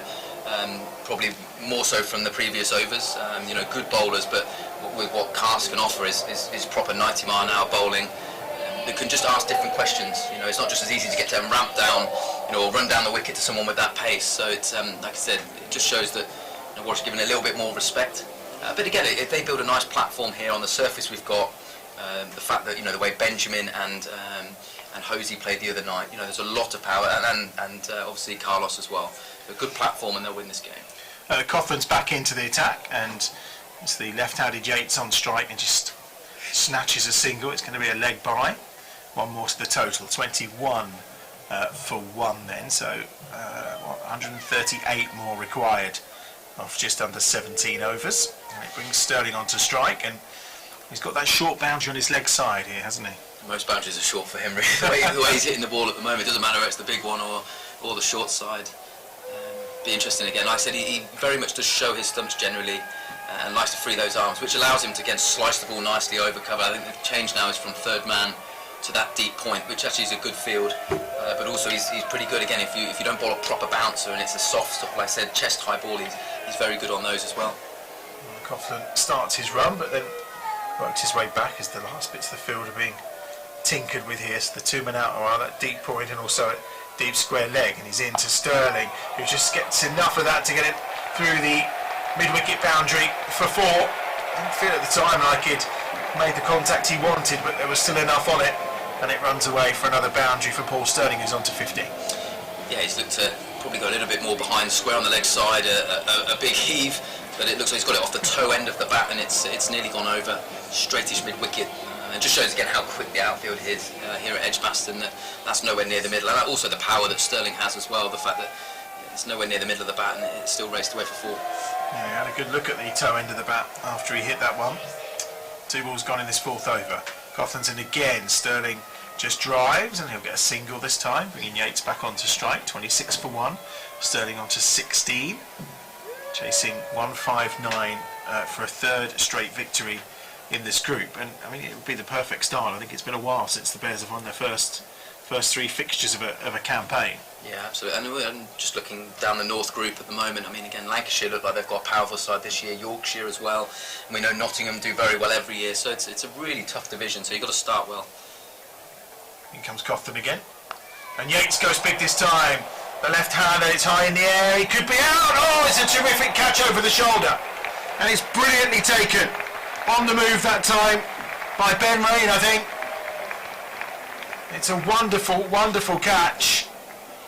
And Yates has gone. It's a 2nd Bears wicket with the score on 26. Yeah, absolutely. And this is what Durham are going to have to do. That taking, I mean, that's an outstanding catch. Running over, it's never easy when that ball goes over your shoulder. It's probably gone into the sun setting over there as well. If anything, I mean, that's the way, again, the rain came from as well. It might be into the wind, so the ball's just held in the wind. But again, that was a fantastic catch. And if Durham are going to make anything of this game, they're going to have to do that. And really take any half chance that comes their way. But a brilliant start. Shame for Rob Yates, again, he just looked a little bit, again, first opportunity, probably didn't expect the opportunity. Today just looked a little bit, frenetic, didn't look as calm as what I've seen him in the past, certainly in Red Bull cricket, where he's been fantastic for the club. But again, it's a big start. Again, what we talked about, what Birmingham did so well was take wickets in the power play.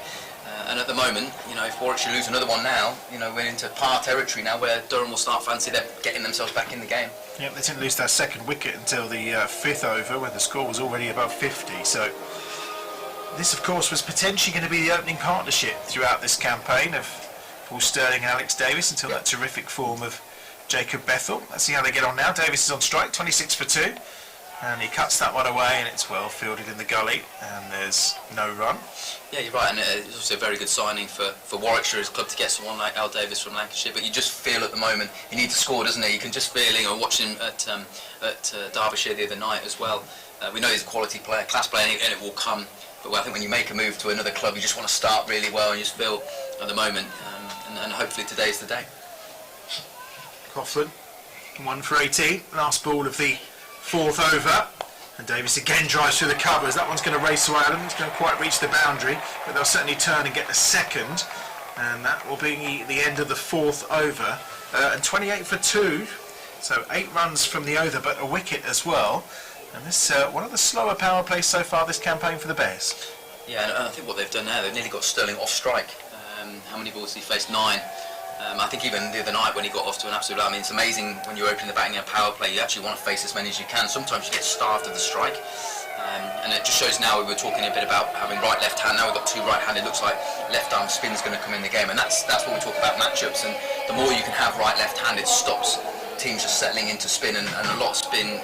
Certainly these days they like the ball turning away from the bat. So this will be the first little sign now. But one thing I think Al Davis, again, from watching him play. He's a good player of spin. He's busy. He'll run hard between the wickets. But yeah, it's another attacking option from Durham, looking for a wicket in this power play. Liam Travaskis, the captain, is going to come on to bowl. One who still likes to bowl in his shades. 4 overs gone. 2 left in this power play. Obviously, we had 60 was the score the other night in the power play against Northants. Slightly less. It was a mid-50s score against Derby. This will be crucial to see what Paul Sterling can do here against the spinner. It's the left armour.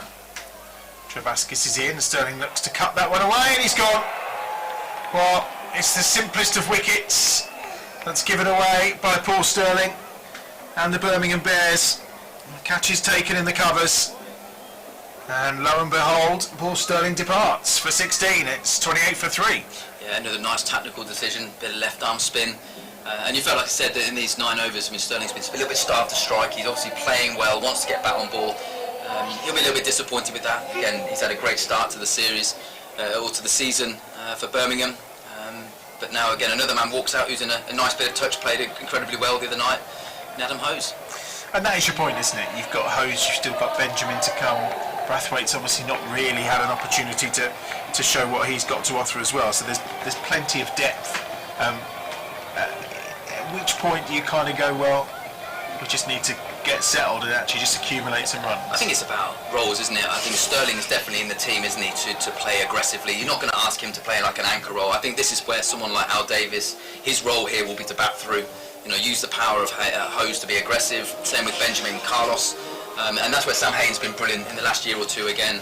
He's been the guy, the consistent run scorer, and then other players play those cameo roles around, you know, that kind of player. But tonight you really feel it's Al Davis today to do that for the Bears. Well, we'll see what Hose has got to offer. He's on strike. 28 for 3. We are 2 balls into the 5th over. We'll see Adam Hose has gone for plenty of runs in this format of the game. 1,330 so far for the Bears. A really good contribution the other night as well, of course. Scored that century against Northants here, which was incredibly impressive. Has found himself obviously on the outside when it's come to red ball, but very much a mainstay of this white ball team. 28 for 3, midway through the 5th over. And again, there's no run. Yeah, it's gone back to, I suppose, the original role when he came from Somerset to Warwickshire, more in the middle overs. It obviously had a little bit of an opportunity opening the batting, didn't quite work as maybe he'd like, and back to his familiar position now. Travaskis is in. Hose hammers that through the offside. That's 4 runs. Really nice shot. Couple of balls just to get the measure of Liam Travaskis, and then a boundary for Adam Hose, who's off and running. and the Bears on to 32 for 3.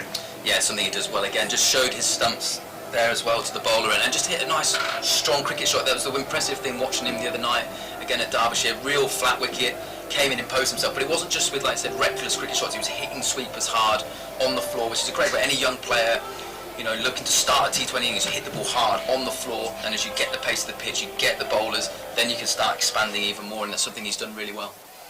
Last ball of the over from Trebaskis, and it's played down by Hose, and there's no run, and that's the end of the 5th over. 32 for 3. Well, at this point it was 52 for 2 for Durham. Again, we were talking about the loss of wickets being so crucial. 3 down. It's going to be a tough old fight, this one. It will be, and as I said, I think the beauty of the North Group, and obviously the South Group is a tough one, but I actually think the North Group is the toughest of the two, and teams just don't give up, and this Durham side, that's what you expect from this Durham side as well. They'll keep coming, got a nice balanced attack, but yeah, again, if they can get a wicket here now, then it really is game on. I still, like I said, back in Warwickshire at the moment, they're going to have to play well, but it really is game on. Last ball of the power, last over the power play, should I say. Bryden Cass from the Birmingham end, and Davies squirts that one out through the offside for 4 square.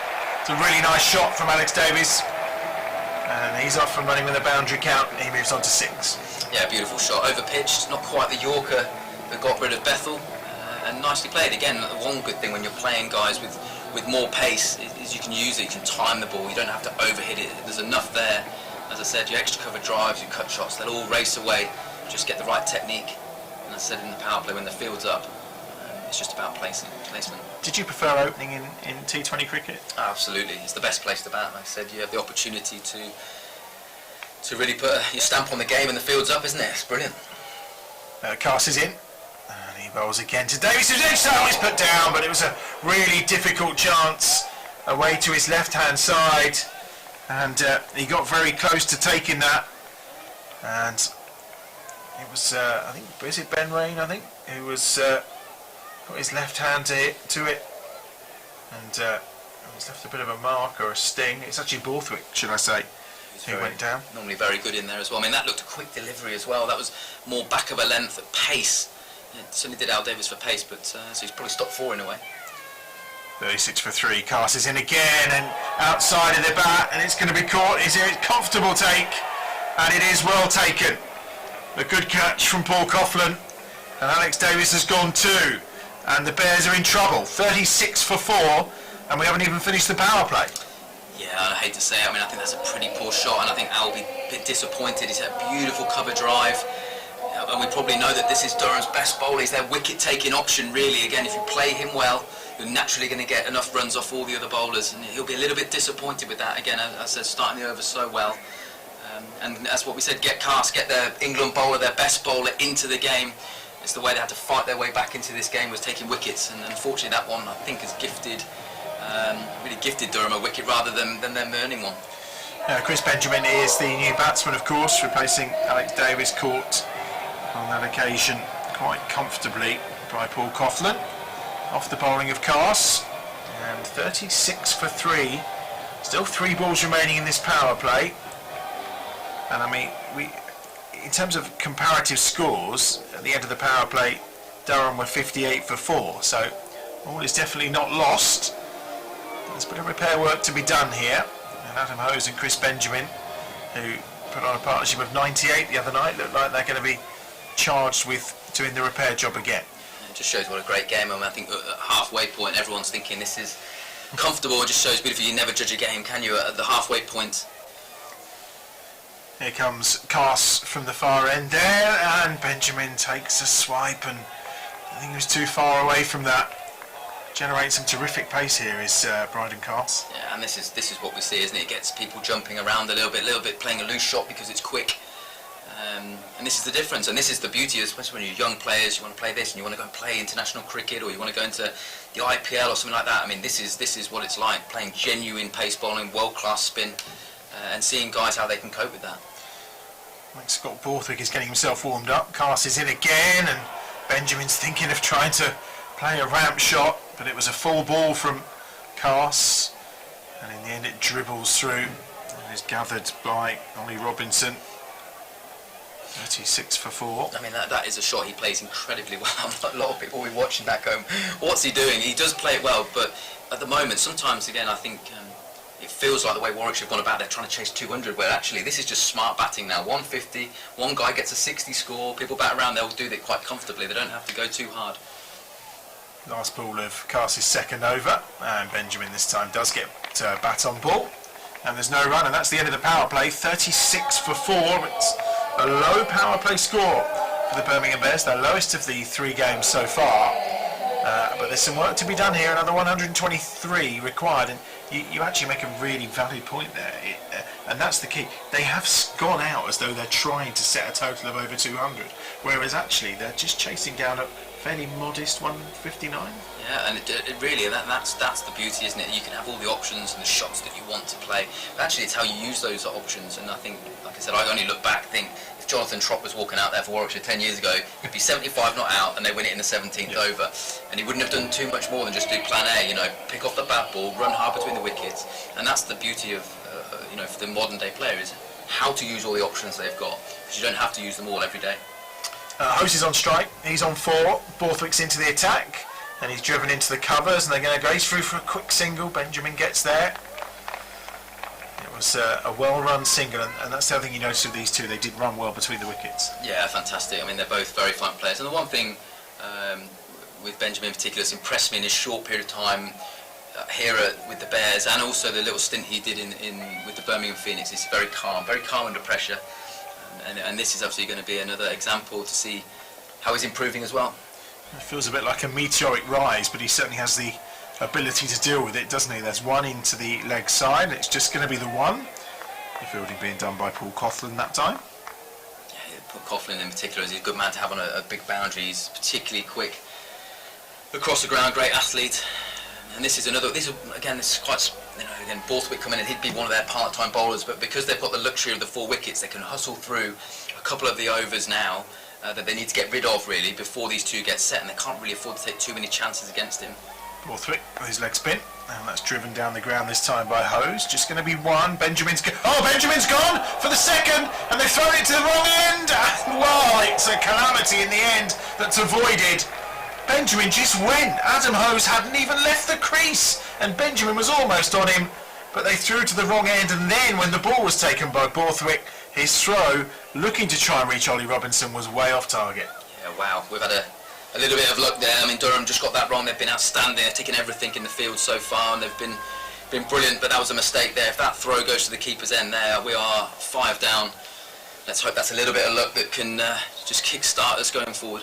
And I'm going to say nothing about how well these two run between the wickets together again, because that was the moment of curse. Right, Benjamin again is going for the second, and he's herring down the wicket before Hose has really even turned. And wow, Hose is on 8, Benjamin's on 1, and these two just need to improve their communication maybe.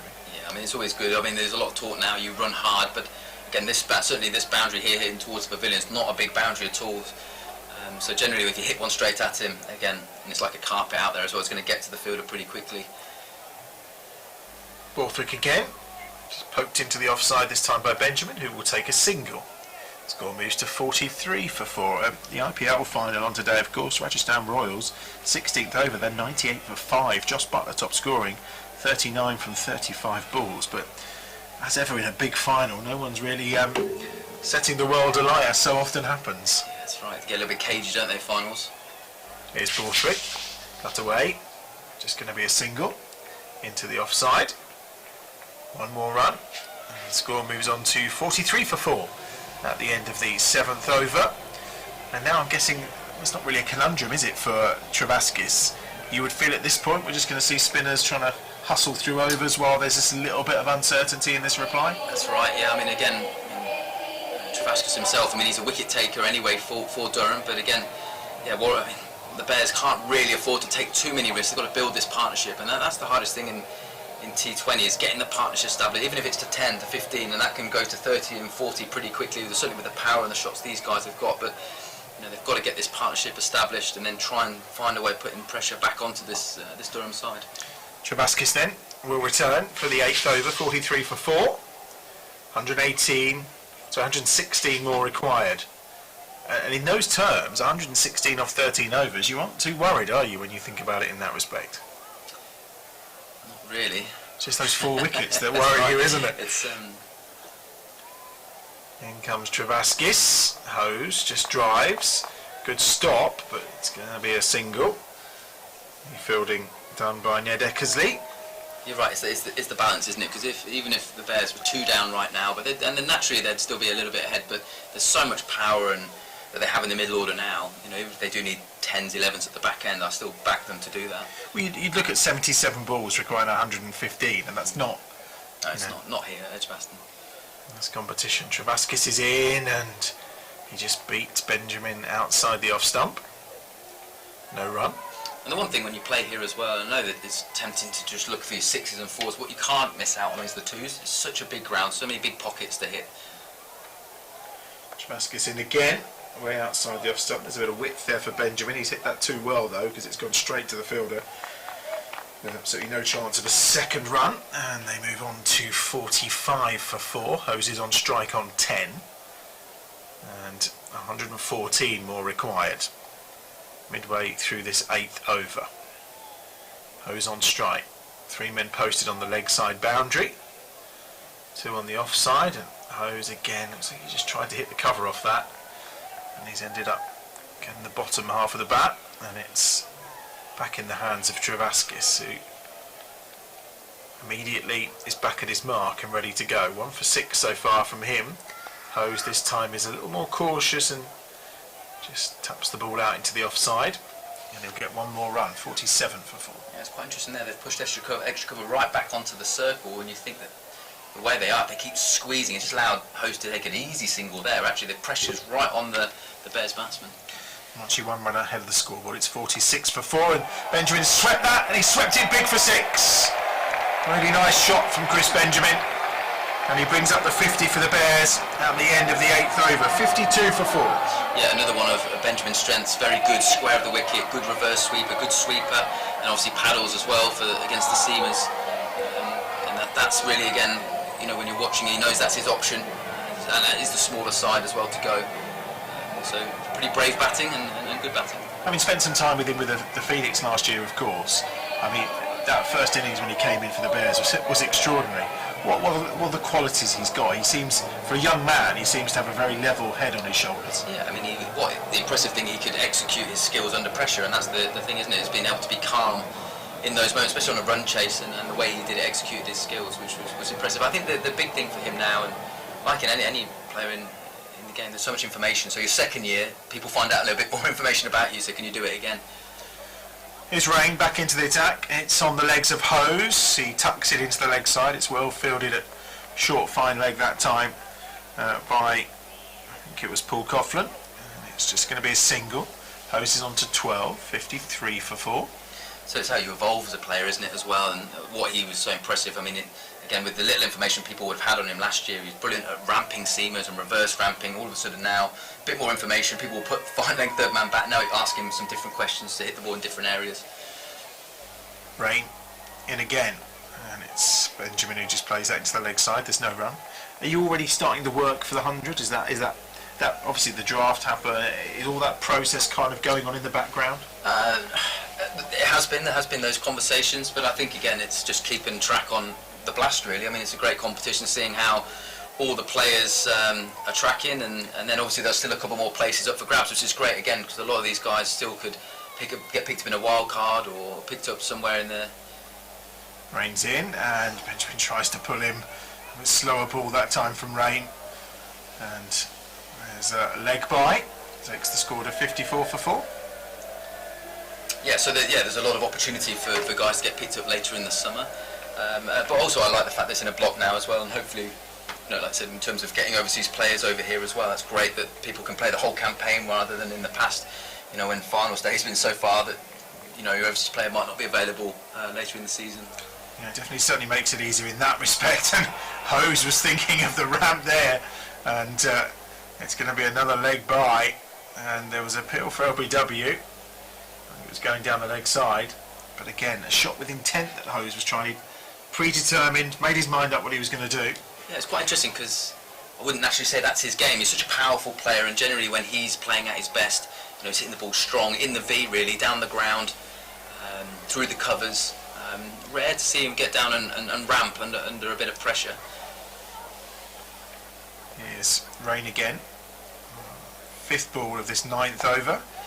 And it's carved away by Hose. Benjamin, he wants a second, but not doing again. You feel like a runner's on the cards here, don't you? Yeah, you do. Did you ever try the ramp? Was it something you tried to add in? I tried to add it in. I wouldn't say it was overly successful. You spend most of your career, like you said, without T20 being around and learning how to be the top of off stump and leave the ball and get your technique right for Test match cricket, and then this game comes in, so you have to evolve. But again, coaching now and watching young players coming, there's an amazing what young players come into professional cricket with, all those skills that you have to learn along the way. A lot of these lads are doing it already. Last ball of the 9th over. Ben Rain will deliver it short, and it's pulled away this time by Hose, and that's going all the way, is it? No, it's well fielded. It's stopped on the boundary rope that time again by Neder Kuzli, and they will just get a single, and that's the end of the 9th over, and the Bears have moved on to 57 for 4.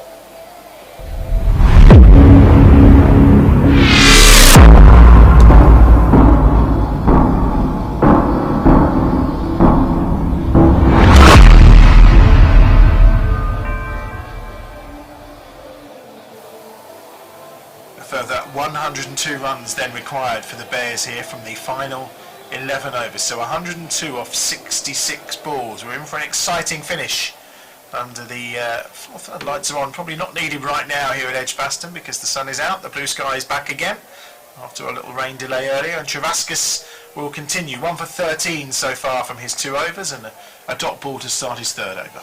Yeah, extra cover came nice and tight for the first ball of the over, which is exactly what Durham need to do, keep squeezing, keep hunting for wickets. 57 for 4. Travaskis into Hose, who goes big this time, and there's no catching that one. That's 3 or 4 rows back. It's a lovely shot from Adam Hose, and he just took it on, over long on, and it's 6 glorious runs. 63 for 4. Yep, that's Adam Hose at his best, and again, we saw him try and play a ramp shot that last game. That's not necessarily his strength. His strength is hitting the ball straight down the ground with power. And we saw that one. That's 15, 20 rows back there. Travaskis, we'll just have to have a rethink maybe here. 1 for 19 now. Hose drives it through the covers for 4. It's a lovely shot. It's going to beat the fielder quite comfortably. And Adam Hose, both sides of the wicket in play right now. 67 for 4. He's on to 23. Another great example of just a proper, good, strong cricket shot. When you're playing at Edgbaston, the outfield's so quick, you only have to beat extra cover mid-wicket, and you will get your rewards. That's what probably looking, Warwickshire that's where the Bears in the power play, a little bit frantic. But when Hose has come to the crease in the last few games, he's just played good cricket shots. 92 more required then. Hose on to 23. Benjamin's on 10. Travaskis again, good over so far for the Bears. This time straight down the ground from Hose, and I quite like that. He's taken 10 off the last 2 balls, and at that point he just thinks, right, I don't need to take any chances now. That's a brilliant way to start the over. The pressure's right on the bowler here. They've actually put a little bit of pressure on the spinner this way, which is good, and that's just being smart. And what you really want from these guys, one of these guys being here at the end, if that's the case, one of those guys is in the 19th, again, the Bears will win this comfortably. He's on to 24. Benjamin's on strike. 2 balls remaining in the 10th over. 1 for 24 so far, and Benjamin goes big, and he's gone straight as well. Well, he got down to sweep that, but he's ended up actually hitting it very straight and over long on for 6 more for Chris Benjamin, and this has turned into a really good over for the Birmingham Bears. Yeah, and they just seem to have calmed down a little bit in terms of staying still, strong shots, looking straight, and then you can drag it or hitting through extra cover. Much better batting. These last 2 overs has been the perfect way. Certainly play at Edgbaston on a good batting surface. Stay nice and still, proper shots, back yourself. Put a lot of pressure now back onto Durham. 17 so far off this 10th over. The sudden that runs required down to 85. Benjamin just plays it back down the crease. It's a dot ball to end, but it's 17 off the over. 74 for 4 at the end of the 10th. I think you're going to leave us now, and Atif Nawaz is going to come and join us. Thanks for your time so far, Ian. So we're into the final 10 overs, 60 balls remaining, and the target required then to take victory in this game is another 85 runs. So 85 of 60 balls required. And he's arrived, he's knocked everything over, but he's here. Causing chaos. I was just watching the game unfold with Ian's kids. I tell you what, they're enjoying the stream so much, they're watching the stream, even though the action is right in front of them. They're watching the stream over the live action. Oh, you know, they want to hear their dad. That's what that is. They don't hear enough of him at home. Usually at home he's supposed to, don't do that, don't do this, get your homework done. Whereas hearing him talk about cricket is probably far more interesting. Borthwick's coming back on. They tried to nick a few overs through quickly with Travaskis and Borthwick, but it looks like Hose and Benjamin, despite their calamity running, have decided that they're just going to go to town now. They did indeed. Borthwick to continue. This is short. The top edge is going to run away towards the deep third area. Will they get to the boundary? The fielder chasing it down, and he makes an excellent sliding stop in the end. The batters will get back for 3. That aggressive intent continuing. Now, had there been a slip in place, it would have gone right down his throat, but chancing his arm a little bit. His partnership continues to grow. A crucial one here for Birmingham. 77 for 4. And you're absolutely right. I mean, that last over was just an over too many that Durham were trying to sneak through. Brendan Castle will be coming back at some point. Reverse sweep this time, beautifully played into the gap, past the point fielder. Now runs away for 4. There's a shot of the highest quality from Benjamin. Just got down on one knee, perfect position, beautiful head position there when he got down. So still, executed brilliantly. 81 for 4. He plays that shot so well, and obviously you'd have seen him in the 100 for the Phoenix when that ramp shot, his reverse. He's got the whole package of everything. He does indeed. Just adjusting the field and the covers now. Benjamin just waiting to make sure he knows exactly where that fielder is. 45 they've added now for this 5th wicket. Outstanding partnership. Came in when Birmingham were in real trouble at 36 for 4. In comes Borthwick again. This is short. It's been reverse swept again. Past that point fielder. The cover fielder makes a diving effort, but it's in despair. 4 more runs for Chris Benjamin. He's getting a lot of value out of that reverse sweep.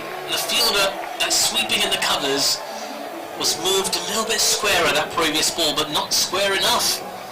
What a shot! He's so good at that reverse sweep. He does like a lap.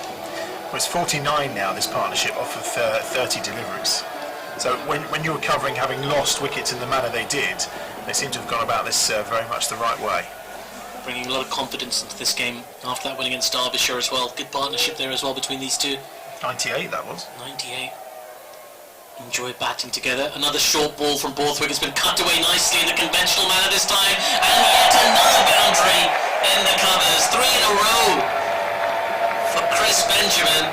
Applauded by the fans here in Edgbaston. They know how valuable this innings is. And Borthwick, as we said, just dropping short and being punished for it. 89 for 4 now, Birmingham. That's the 50 partnership as well. They came together when the score was 36. So a 53-run partnership so far, coming from 31 deliveries. And Borthwick now having a long chat with his captain, just trying to work out what to do with it. I guess that ball is a bit slippery. They're giving it a good dry, good rub with that towel. Of course, when it's slippery, harder to control, and the batter's taking advantage now. That fielder sweeping in the covers has moved directly square. In fact, behind square now. The fielder at point has come out. He's made a few adjustments in the field to allow for that short ball. In comes Borthwick again. This is short again. It's been pulled high along into the leg side, into the first row of the stand. Well, this over's gone from bad to worse for Scott Borthwick. Another run. This one goes all the way. 6 for Benjamin. 95 for 4. So, by my reckoning, that's what, 18 runs off this over so far? 21. 21, I beg your pardon. And they've actually taken 38 off the last 11 balls. Outstanding. This is quite the recovery from the Birmingham Bears here. 64 more to win this game with 9.1 overs remaining. That's 55 deliveries. Borthwick this time abandons that delivery and he gets the pantomime boos. I was going to say, there's a lot of pantomime boos today. Well, it is very tricky. There is still a bit of dampness around from the rain we had earlier. Borthwick just throwing the ball from hand to hand and again losing his footing. And more boos, louder boos It really is a pantomime. He's done it twice in a row. Are you in a bowl? Oh, no, I'm not. 95 for 4. There's He's smiling. Cheer of anticipation from the crowd. The players are enjoying themselves. Now then, Borthwick into Benjamin. And that's a good delivery. He's been defended on the front foot for a single, just wide of the fielder at cover, and they take a single. But an outstanding over for the Birmingham Bears. 22 off it to go with the 17 that came off Travaskis' previous over as well. So 96 for 4, 63 required to win this game from the remaining 9 overs. And just in those 2 overs, the whole game has changed, Adam. Like, I'd call Birmingham favourites now. Yep, 39 off 2 overs. I mean, what can you say? We were sitting here thinking that we're going to need about 107 off of 60 balls or 66 balls, and you thought, okay, that's going to be quite an ask, and it's going to be quite a tight finish. All of a sudden, 63 off 54. It feels like the kind of thing that just happens on regularity, doesn't it? It's knocked off quite comfortably. It does feel that way these days. But this amount can change it, isn't it? Indeed, as you called it, Bryden Cast back into the attack. This is Fall's been driven and beats the fielder in middle, who dives in despair but has to watch that ball go all the way along the ground to the long-off boundary. It's raining boundaries here at Edgbaston. The 100 comes up for the Bears as well. 100 off 11.1 overs, 4 wickets down, and a further 58 runs needed to win this match. Yeah, it's quite a drive from Chris Benjamin at 39 he's on to. He's absolutely flying at this moment, 19 balls, so he's striking at just over 200. He's been outstanding today. Bryden Cast in once again. This is a bit fuller, it's been smashed high up in the air and straight down the ground. And 1 bounce 4 into the long off boundary. He's a 4-hitting machine at the moment. Here's Chris Benjamin. 43 he moves on to off 20 deliveries, closing in on a half century. But more importantly than that, he's put Birmingham Bears back in the box seat in this game. 47 off the last 14 balls. Wow. Terrific entertainment. That's how you turn it round, isn't it? Let's be honest, 55 required. It's emphatic, isn't it? Very emphatic. This from Birmingham. Bryden Cast in again. This is short. This one's been hit up in the air and down the ground again. And all the way this time for 6. Just beyond the boundary rope. And he can't stop hitting the ball either to or beyond the boundary at the moment, Benjamin. He moves on to 49 off 21 deliveries, 1 away from what would be a quite spectacular half century. And we're seeing here the man that did all the damage earlier on. Bryden Cast started this over, 2 overs, no maiden, 2 for 5. Now 2.3 overs, no maiden, 2 for 19. He's gone for 14 off the first 3 balls, 22 off the previous over, 17 off the previous over to that. I mean, this is putting your foot on the accelerator. There was Ian Bell and I saying, they're not trying to chase 200 here, they're chasing 159, just relax. Well, they've brought it down to almost a run a ball now. Benjamin on strike, in comes Bryden Cast. This has been guided wide of the fielder at point. That's going to run away to the deep third boundary, and that is 50 for Chris Benjamin. And quite outstanding innings. My word, 22 balls, 53 runs, 6 4s and 4 6s. It's been stunning. He's left this Durham bowling attack shell-shocked. Hit 6s and 4s all around the ground, through the covers, into the leg side, down the ground, and gets to his 50 with a dab to deep third. Just outstanding placement and power. He's got quite the player as young Chris Benjamin. Yeah, that's when he appeared last season from that fixture and just took the world by storm, really, and he's just carrying on. Short from Bryden Cast this time, he can't get the ball away. Benjamin looking to ramp that over the fine leg boundary, doesn't make contact. It's a good pace delivery from Bryden Cast, has to be said. As you say, you got the 2 wickets earlier on to put Birmingham Bears under pressure, but the way they played this 5th wicket partnership, it's been dominant. It hasn't looked like it was a team under pressure. It looked like a team going out there in a very business-like fashion to do what they're there to do. Second T20 50, high score of 60. So he's well on the way here with 1 ball left in this 12th over. And we've already seen 18 runs off this 12th over. It's not bad for a number 6, is it? Bryden Cast in again. This is short. Pull shot attempted. There's an appeal from bowler and keeper. Nobody else seems that interested, and the umpire's not interested. In fact, there's a belated signal for wide. So You'll have to bowl that one again, Cast. It did look a bit leg-sidey.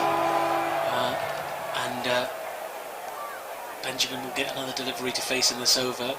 I'm thinking about Hose here. He's been the non-striker's end for a long time, hasn't he? Because Benjamin took a single the last ball of the previous over, having faced all of it up until then. Yeah, he certainly did. Last ball of this 12th over to come. 150 to 44 more required of the remaining 8 overs. Cast short again. This will be wided again. In fact, it's been given a no ball by the umpire. That's going to be an additional 2 runs to the Birmingham Bears. My lord, I would suggest that Bryden Cast is a little bit cross and taking his frustrations out, probably in a manner that he shouldn't. Yeah, there does seem to be a bit of frustration about Bryden Cast right now. It's it's the typical fast bowler behaviour though, isn't it? To get hit for a few 4s and then resort to your quick short one. Yeah, it's exactly what he's done. So, 117 for 4. Indeed. Cast in again. There's a full toss on the pads. It's been flicked away to deep backward square leg. They'll take a single, and again Benjamin will keep the strike. 118 for 4 now, the Birmingham Bears, with 41 runs to win from the remaining 8 overs. And I believe we're going to go to fan of the match.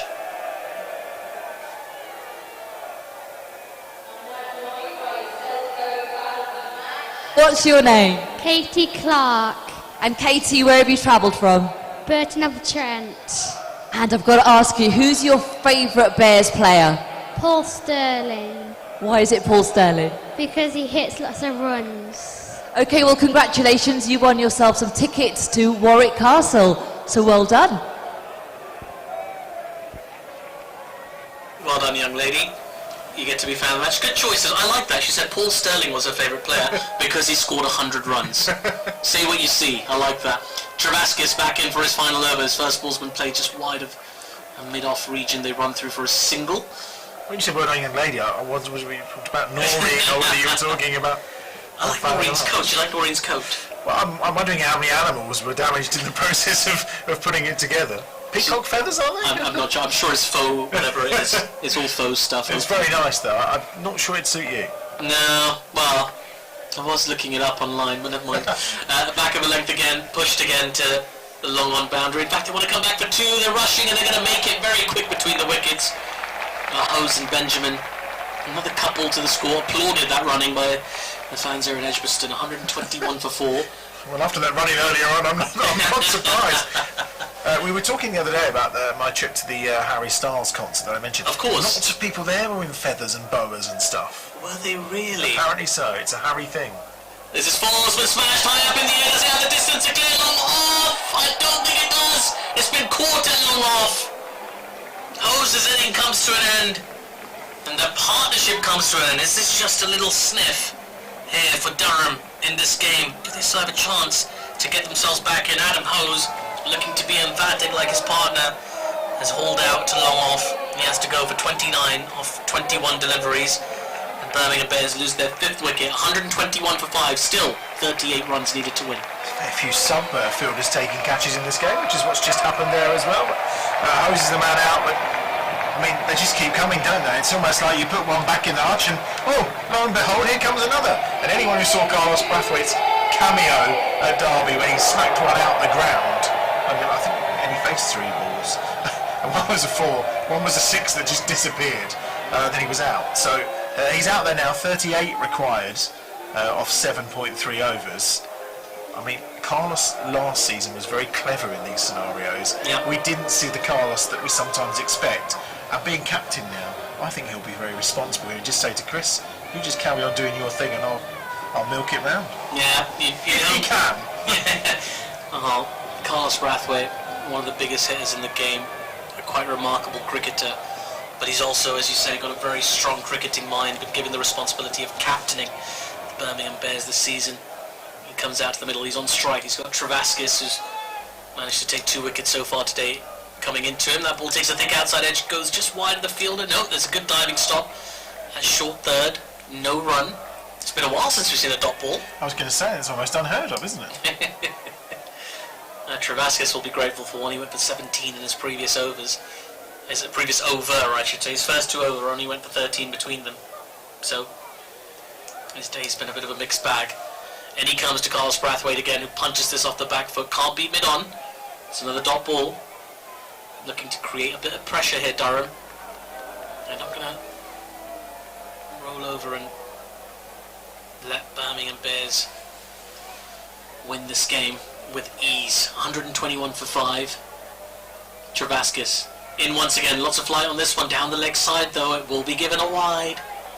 You can't afford that when you've got such a small total to defend, or a small number of runs remaining to defend, I should say. The partnership was 85 between Benjamin and Hose off 42 balls. Outstanding. Travaskis in again. This is Fuller, has been driven on the up. There's a diving stop with the chest by the fielder at mid-off. They run through for a single, so Brathwaite will keep the strike. 123 for 5. 36 runs needed to win from 7 overs. It's less than a run a ball. Without anything drastic happening, it should be a very straightforward 3rd consecutive victory in the blast here for the Bears. Yes, 5 off that over, so better from Travaskis, of course. The wicket being key to probably stunting the runs that were coming there. From the far end, I think we're going to see, is it Coughlin's going to have another bowl? I do believe he may come back into the attack, potentially, with, as you say, just 36 more required. I feel a bit like a stat man here. We don't have one preparing it for us. I'm having to do all this maths myself, just on my fingers. You don't have your own personal Andy Zoltzman? No, I don't. I mean, I'd like to carry one of those around with me in a box. Yeah, a good stato is always worth their weight in gold.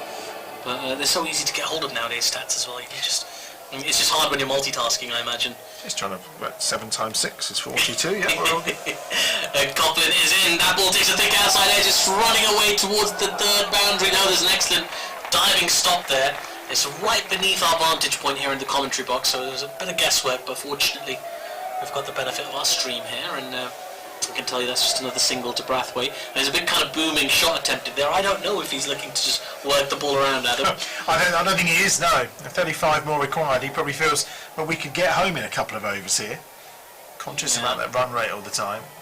He's got some powerhouse when he gets those arms going, though, isn't he? Well, certainly. Well, it's the other powerhouse, Chris Benjamin, on strike. 55 runs of 26 deliveries so far. He's been quite outstanding. This is short and wide outside off. He's just glided that down to a wideish set, deep 3rd fielder. They take another single. 125 for 5 now. You have to be very good at your 6 times table to do stats, don't you? If you're good on your 6 times table, everything's fine. Because everything's just multiples of 6. How many overs? How many balls? Yeah, I guess so. I always thought fours were quite handy as well as a kid. Now then, this is short, it's been pulled nicely, and that's going to run away to the boundary. That was hit with some power by Carlos Brathwaite. He hit that ball like it owed him money. 4 runs to the square leg boundary, straight into the family stand. It was hit, as you say, very, very hard. It hit the rope and jumped over the hover cover into the stand. Brilliant shot. It was some shot, wasn't it? Absolute perfection. Chris Benjamin saying, I need a drink. No surprise, he's going at, over 200 with his strike rate, and Brathwaite with a really, really powerful pull. Well, okay, we're stopping mid-over to have a drink, which is... Well, we've had a rain delay, but I suspect we might still be finishing this match inside the allotted time. In fact, I might... I don't think I'll need to leave you before the 15th over, but we shall see, because Benjamin and Brathwaite don't like to hang about, really, do they? He's broken his bat with that shot. I think that's the problem. He did nail it. I mean, there's no 2 ways about it, but he seems to have done some damage to his bat in the process, hence why... I was just wondering, it's a bit random to stop midway through and over for a drink, but clearly there was other things at play, i.e. Carlos has broken his bat. Bat issues. I wonder how many carries with him. I'll have to ask him a bit later on. Don't they all carry kind of usually about, what, 6 or 7, do they? Or is that 2? I remember Ravi Bopara once told me that he carried 8, but that was considered not a lot. Okay. Oh, wow. Yeah. It's a weird era, isn't it? I mean, I remember a time where you'd buy a bat for the season and that would be your bat for several seasons. Whereas now, players have different bats for different stages of games. Coughlin into Brathwaite. This is a full toss. It's been flicked uppishly out to the mid-wicket fielder on the boundary. They'll take a single. looking to finish this off quickly now. The Birmingham Bears, 29 runs needed of the remaining 38 deliveries. My old Duncan Fernie, I used to have my old Duncan Fernie, was it a Magnum I think potentially? I used to have to put the old linseed oil in and rub it in very carefully. And then all these people come and they'd have these grey nickels that were just already coated, and I was like, oh, there's no fun in that if you need to oil your bat for the summer. You need that process. In comes Coughlin again, that ball's been just dug out to extra cover for a single. 131 for 5. Yeah, I mean, did you do the whole? Did you ever have? Did you get before the professional bat knockers? Did you ever put the old cricket ball in the sock? Did you ever do that one? No. You put the old cricket ball in the sock and give the bat a whack with it as a sort of makeshift bat knocker. No, I never used to do that. It's a good way to do it. I was going to say, yeah. If I still played, I probably would do that now. I used to give my nephew a fiver to do mine for me. There's a short and wide, it will be given a wide by the umpire. Runs coming easy now for the Birmingham Bears, despite that loss of Adam Hose. They don't seem to know quite where to bowl to Carlos at this moment in time, do they, and to Chris Benjamin. And it's those kind of moments of acceleration, like those 3 or 4 overs, that same as Miles taking those back-to-back wickets, they just change the momentum, don't they? Coughlin in again. This is short and wide again. This time the ball's taking a top edge. I think it's going to land in no man's land. It is. There were 3 fielders running in the direction of the ball. It was in the air for quite a long time, but manages to fall beautifully and right in the middle of that Bermuda Triangle. And it'll just be another single. Brathwaite will keep the strike. 132 for 5 with 6 overs to come in this innings. 27 runs to win. They're looking very much in control. Yeah, I think it was the look on Ned Eckersley's face then when he realised that wasn't going to hand and it was just going to land in no man's land entirely. So 6 overs, so 36 balls to score 27 runs. This should be comfortable. That's why Because it should be. But Carlos doesn't need to be taking those kind of chances, does he? Well, maybe he's thinking about things like net run rates and so on and so forth. It's always good to try and finish off the game a little bit earlier, I suppose. But, I mean, going back to this lineup, it's so daunting for any team when you know that you got Carlos Brathwaite in at number 7. You see someone like Chris Benjamin, who made a name for himself last summer, as you say, in the 100 for the Phoenix. But everybody beyond that, Paul Sterling at the top, it is daunting as a team to kind of bowl at this lineup as the next ball's been defended back to the bowler for no run. It just, it leaves you slightly deflated, because even if you get those 2 or 3 wickets up front early, or the 4 wickets as Durham did today, you've barely made inroads. Well, I think you're also in the scenario with Lintott as well. It's Borthwick, lots of flight, driven this time by Brathwaite down to long off for a single. The way he was crunching it in the quarter-final last year against Kent when it was a bit of a lost cause, I think he quite fancies himself to be able to knock a few as well. So they do bat deep. I mean, there's no 2 ways about it. Henry can certainly wield a bat, and Danny Briggs can too. So yeah, it's a good time to be a Birmingham Bears fan. Not just because you can watch us on this excellent live stream and follow all the action, or purchase brilliant merchandise on the website, but also you got a pretty darn good team right now. In comes Scott Borthwick. He's a little bit short. The ball's taking the top edge. The fielder chasing and diving, and he doesn't quite get there. The fielder at deep backward square leg also fumbles. Oh dear, oh dear. In the end, Benjamin manages to get back for 2 runs. Despite Carlos at one point going no, Benjamin was already on his way. Oh, that's cruel. The person in charge of the PA system has just played that sort of circus music. Harsh, isn't it? It is. They followed it up with that sort of Indian T20 air horn music. Good job they don't use the circus music for you and I, because they'd just be pressing it all the time. This is swept. It's beaten the fielder at short fine leg, but there is a fielder at deep backward square leg, so they'll get back for 2 more runs. They're just knocking these off now. It's very comfortable too. This is Benjamin's highest score in T20 cricket now, 61, surpassing the 60 scored in the last campaign. It's been fantastic today. As Chris Benjamin, a lot of people will take note of this innings. Born in Johannesburg. Back over length, worked into the leg side again. They'll run the first one quickly. They'll look at 2. Yeah, they make it with ease in the end. The fielder running in from the deep sort of eased off a little bit. And Brathwaite almost halfway back to the pavilion in his second run. 140 for 5 now. 19 runs to win. 1 ball to come in the 15th over, and there's a bit of a celebration happening here towards the end. The look on Carlos's face is, so this is why I like to hit boundaries. This running of twos is not for me today.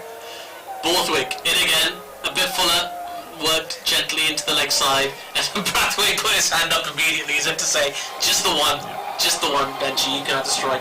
141 for 5 here now, Birmingham Bears. They need 18 runs from the remaining 5 overs to win this game to take you through to the climax. Of course, it's going to be Adam Bridge, and he's going to be joined by Ian Bell.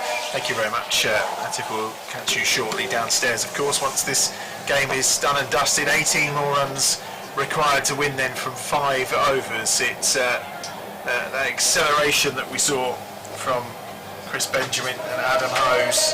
Terrific performance just to take this game away from Durham at a point when it looked, Ian Bell, as though it was in the melting pot, but Hose and Benjamin have completely ripped the game away from Durham. Yeah, brilliant partnership, wasn't it? They took the momentum, didn't they? They picked their over, they picked their bowlers. Benjamin particularly was brutal, wasn't he? But I think again it goes back to the great job the bowlers did, the fielding unit, to keep Durham down to an under par score. They had to do something special with the ball. They started it well, but just couldn't quite see it over the line. Benjamin on strike. Let's commented that away for a single. And there's a clattering of bodies between Ned Eckersley and George Drissel. I mean, it was a partnership 85 from 42 balls, which really did the damage, wasn't it? Yeah, it wasn't very similar to the other night, but what I liked when they got going, they were playing pretty still, orthodox shots. Yes, the odd reverse sweep and that, but it was just strong, brutal cricket shots, really. As I said, I think when you look back at the Bears and when they do review the power play, they were a little bit frenetic, a lot of moving around, a lot of big heaves rather than those proper shots. And I think with Hose and Benjamin, they obviously look like the confidence up, certainly the way they've been playing, and then sort of trusting themselves, stay still, get the eyes still. And they've both obviously got the power to clear the ropes away, however big the boundaries are. So I thought it was a classy way, great for any youngsters to watch how to play T20. It doesn't have to be all slogging. Here's Ben Rain from the far end, too wide, and Carlos Brathwaite just happy to let that go. And it's another one to the total, 143 for 5, 16 more required, and we're still just one ball into the 16th over. Third straight win will be a perfect start. Leicester Foxes are here, of course, on Thursday afternoon. Half term, so again you'd expect a good crowd, particularly filling out the family stand. Really good turnout this afternoon. I've enjoyed some terrific cricket as Brathwaite just nurdles that into the leg side, and he'll gather one more, 144 for 5. Yeah, and I think what they'll be pleased with as well is the fact that they've done it now, bowling first as well. I think it's nice when you're going through a tournament, you want to do both well, you want to chase well, but you also want to be able to set well. So I think they've managed to tick those boxes quite early in the competition. And then when you get to those latter stages, actually the toss is irrelevant. You should feel pretty confident whatever happens, whatever comes your way, you've got the ability to do it. It's always, when you don't do one particularly well in a competition, you get that little bit of jitters towards the back end of the comp. Well, also when you're in a scenario where you find yourself 36 for 4 and you still manage to what will be, provided they knock off these last 15 runs, actually a very comfortable victory. Yeah, I mean, it just shows, doesn't it, with no Hayne today as well, they didn't necessarily move Hose and Benjamin up the order, they actually kept them at 5 and 6, which again... Here comes Rain, bowls, full toss, Benjamin down the ground, just for a single. Looks like these two are happy just to knock these off now. Yeah, just get the professional job done really and see it through. But I think, like you said, I mean, when you ask where you'd like to bat, I think everyone wants to bat in the power play, everyone wants to play up top, but actually the hard roles are the finishing roles, and we've seen that with England, and we'll see that in the next T20 World Cup. Actually, the tough roles is that 5, 6, 7, because that's where the pressure hits. You're asking guys to go in, with minimal balls faced and hit the boundaries, which again, there's not many people on the planet that could do that well. So, these kind of finishing roles are so important for a team, and I think I said with the Bears, with Hose at 5, Benjamin and then Carlos at 6, 7, that's a pretty powerful middle order sort of engine room really to see you over the line in pressure situations. Here's Ben Rain again from the Birmingham end, and Carlos just lifts that one to mid-wicket. I mean, it was literally a swipe with almost zero effort at all, and it's one bounce for Carlos Brathwaite. Unfortunately, I think someone like Rain is just the perfect kind of bowling for Carlos. There's no extreme pace there, and he knows if you miss your slot to someone like Carlos with his reach and power, there's no ground really that's big enough, and that was pretty easy. I think again, they're trying to hang the ball outside off stump and get out of his swing, really. And that's the thing, if he bowls too straight, it's perfectly in his arc and his swing, so they're trying to bowl wide, but he's still so big that he can reach those and still swap them leg side. 149 for 5, 10 more required, 4.2 overs remaining. Rain, number 17, as he comes towards the end of his third over. Brathwaite gets plenty on that. Chance for a run out maybe, but he's going to complete the single. And the 150's up for the Bears, and that comes with 1 ball remaining in this 15th over. It's 150 for 5. And it's amazing again, like when you get a partnership started, how quickly things can change. The difficult thing is getting those, that first 10-15 runs away. And we saw that with Hose and Benjamin there. When they got that going, how quickly they probably went from a 20-run partnership to a 50-run partnership, and that. But it's getting those partnerships started, which is the most important bit, and not just panicking too early and throwing a wicket away. Give me, I said 15th over, 1 ball shy of the 16th over, of course. 150 for 5, then 9 more required. And now Benjamin's on strike and just plays it back up the ground again to long off. It's just a single. 151 for 5. Do you, obviously you work with him at the Phoenix and will again, but does Benjamin feel like the kind of player that you would want as your finisher? He's got all those attributes, hasn't he? He has got those attributes. I think was it last year as well in the quarter-final that Kent did push him up the order, did the Bears push him up the order? And again, that's good. He's no doubt got the ability to bat all over, but you do feel there's a natural calmness about the way he goes out, and he could be a man for a crisis like he was today, or he's going to go in with that 3 or 4 overs and put the icing on the cake. You do feel he's got that ability. But that's the one thing that's impressed myself and a lot of people, I think, with Benji, is the fact that again he can deliver under pressure. I think that's the great thing about what the 100 did show, and what he achieved for the Bears as well. Like I said, in any situation, he's got the tools for that. Bryden Carse is back, and Benjamin just pulls him into the leg side for a single.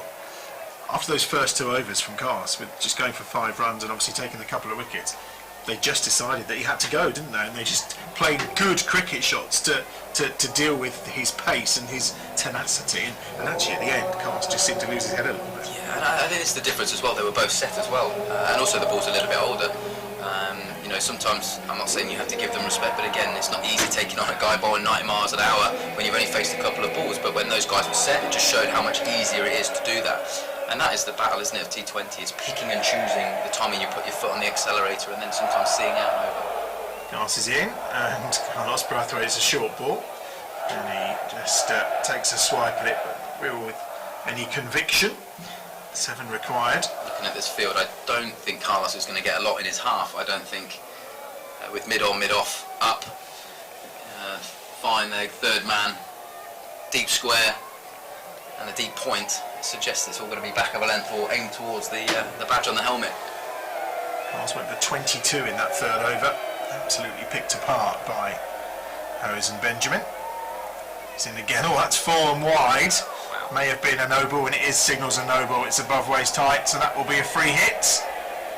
2 more runs to the total as well. 154 for 5, and a chance maybe for Carlos here to finish this here and now. Could be. If there's one bloke you do want a free hit to finish a game, he wouldn't be a million miles away, would he, Carlos? Not in the slightest. And obviously we saw the other night Henry Brooks with some issues with the ball slipping out as well, and over waist height. It's easy to do. Bryden Carse, should I say, at that pace. Here's the free hit. And it's just going to be a no run. It was a good ball actually from Carse. Full. It's brave. I mean, again, bowling with this field, someone like Carlos again to go full is very brave. Carlos just comes down and prods the wicket. Bryden Carse 2 for 30 now, midway through his 4th over. Just 5 more required, and it's 3 straight wins for the Bears. 3.5 overs to score those 5. And he comes to Carlos and just knocks that back down the ground on the full. It was a good ball. It was of Yorker length, but Carlos Brathwaite dispatches it for 4. Yeah, it's an interesting field. Like I said, I know the game's pretty much dead and buried, but to bowl that length, not to have at least a long on, it suggests, like I said, through the field here, he's going to go back of a length and make him hit to the big boundaries. And that's, again, you look back at the way Birmingham Bears defended the ground, the way they went about their business. They've done it, I think, in the second half much, much better than what Durham have. 1 run required then, scores are tied. 158 for 5. Everyone's in except for 2 on the leg side, of course. Bowls to Carlos Brathwaite, who balls it to mid-wicket, 2 bounces over the ropes for 4, and it's another convincing victory for the Birmingham Bears by 5 wickets with over 3 overs to spare.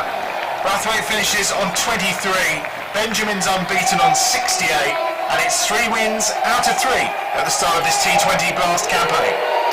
Yeah, after a little wobble in the power play again, Durham fought back hard. They needed to, got those 4 wickets, but then really a masterclass of a partnership from Hose and Benjamin. Really, we saw, you know, they built the partnership nice. They ran hard between the wickets, and then we saw all the shots come out. But the impressive thing again was the power that they showed straight down the ground. Really, again, proper cricket shots, and you know, and it was too much. They put too much pressure back on Durham, broke the back of the chase, and then Carlos has seen us home, which is a perfect run chase.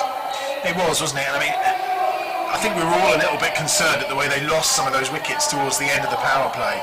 But for Hose and Benjamin to come in, and as you've talked about, sometimes you just have to find your way, and then you know when to put your foot down on the accelerator. And although the total wasn't massive that they were chasing, they just seemed to time it to perfection. Yeah, they should have still got the confidence from the other night, and you do get that feeling when you're in a comp like this and the ball's coming out the middle of the bat. You know, you know, again, T20 is all about, you know, playing with freedom, but also it's about thinking about the game. And I think they'll reflect on tonight, and there's obviously a lot of things that were fantastic. The second half of this run chase has been outstanding, but that power play, they'll have to just rethink that a little bit. You know, do they give themselves the odd ball? Rob Yates, when he came in again, obviously looked like the beans were going a little bit, and he was trying to go from ball 1. Actually, just give yourself a chance, face a few balls, trust yourself, and the runs will come. But yeah, that second half in particular, that partnership was outstanding. Well, it's like you said prior as well. You know, with players like Adam Hose, he knows what his job is, and he knows where he's best playing. He tried that 1 ramp shot, but then what you saw after that was him going back to hitting in the areas that he's so good at exploiting. Benjamin clearly has that ability to literally play all around the wicket, and as a partnership, and it's so often about batting in partnership, isn't it? You've been in some terrific partnerships over the years. Those two together do just seem to complement each other. Absolutely, and I think you're absolutely right as well about knowing your game. I think it's important. There's lots of ways to be successful in 20 cricket, 4-day cricket. You've got to understand what's good for you. Not everyone's going to be blessed with the power of someone like a Carlos Brathwaite or a Chris Gale who can hit the ball out the park. There are different ways. You can be skillful. You can be a touch play. You know, you can score off more balls than other players and pick your gaps. And in knowing what your strengths are is just as important. And then, like you said, in a partnership, understanding your partner's role, and then that's how you can pick apart the bowlers. Because again, I'm sure they would have had conversations in that partnership where Hosey might have said, actually, I fancy this guy, I'll take this guy on, and then Benjamin might have fancied the left-arm spinner, and that's the beauty of having partnerships where you have different skill sets, and identifying that moment, and I think they did that well, and they did that well against Derbyshire the other night. The left-arm spinner came on, and I think that overwent for 25, so again, picking your moments when you put your foot down and put pressure back on that team. But then there's also times when you have to soak up some pressure and you just see off a bowler. And I thought that's what that partnership had. It had the skill, the touch, the talent, but also had the thinking behind it as well.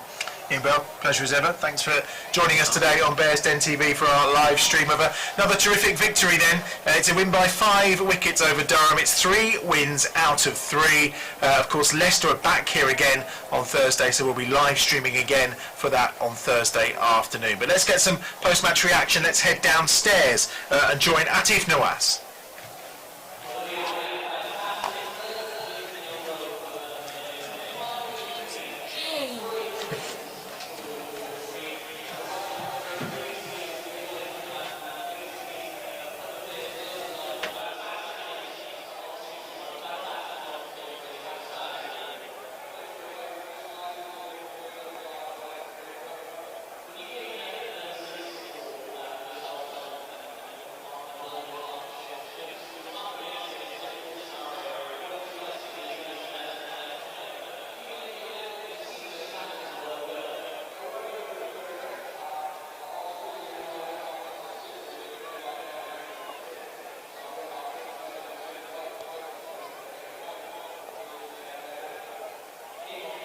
well, in particular the 1 over with the 3 boundaries and the 6 into the leg side. You seem to gain confidence with every delivery you were facing.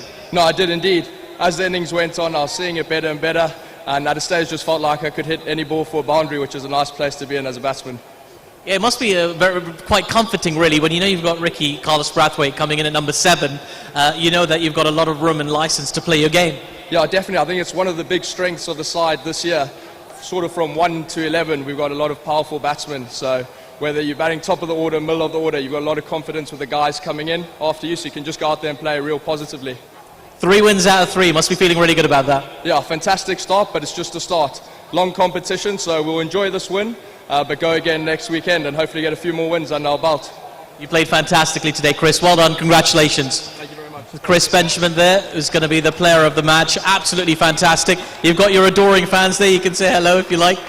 But what a brilliant performance it was. It was a fantastic partnership, especially when it looked like the Durham team had put Birmingham under intense pressure. 36 for 4 was the score at one stage, and in the end, Birmingham Bears have managed to win with 3+ overs to spare and 5 wickets in hand. A brilliant, brilliant start to this campaign. 3 wins out of 3, by far the most successful team of the competition so far.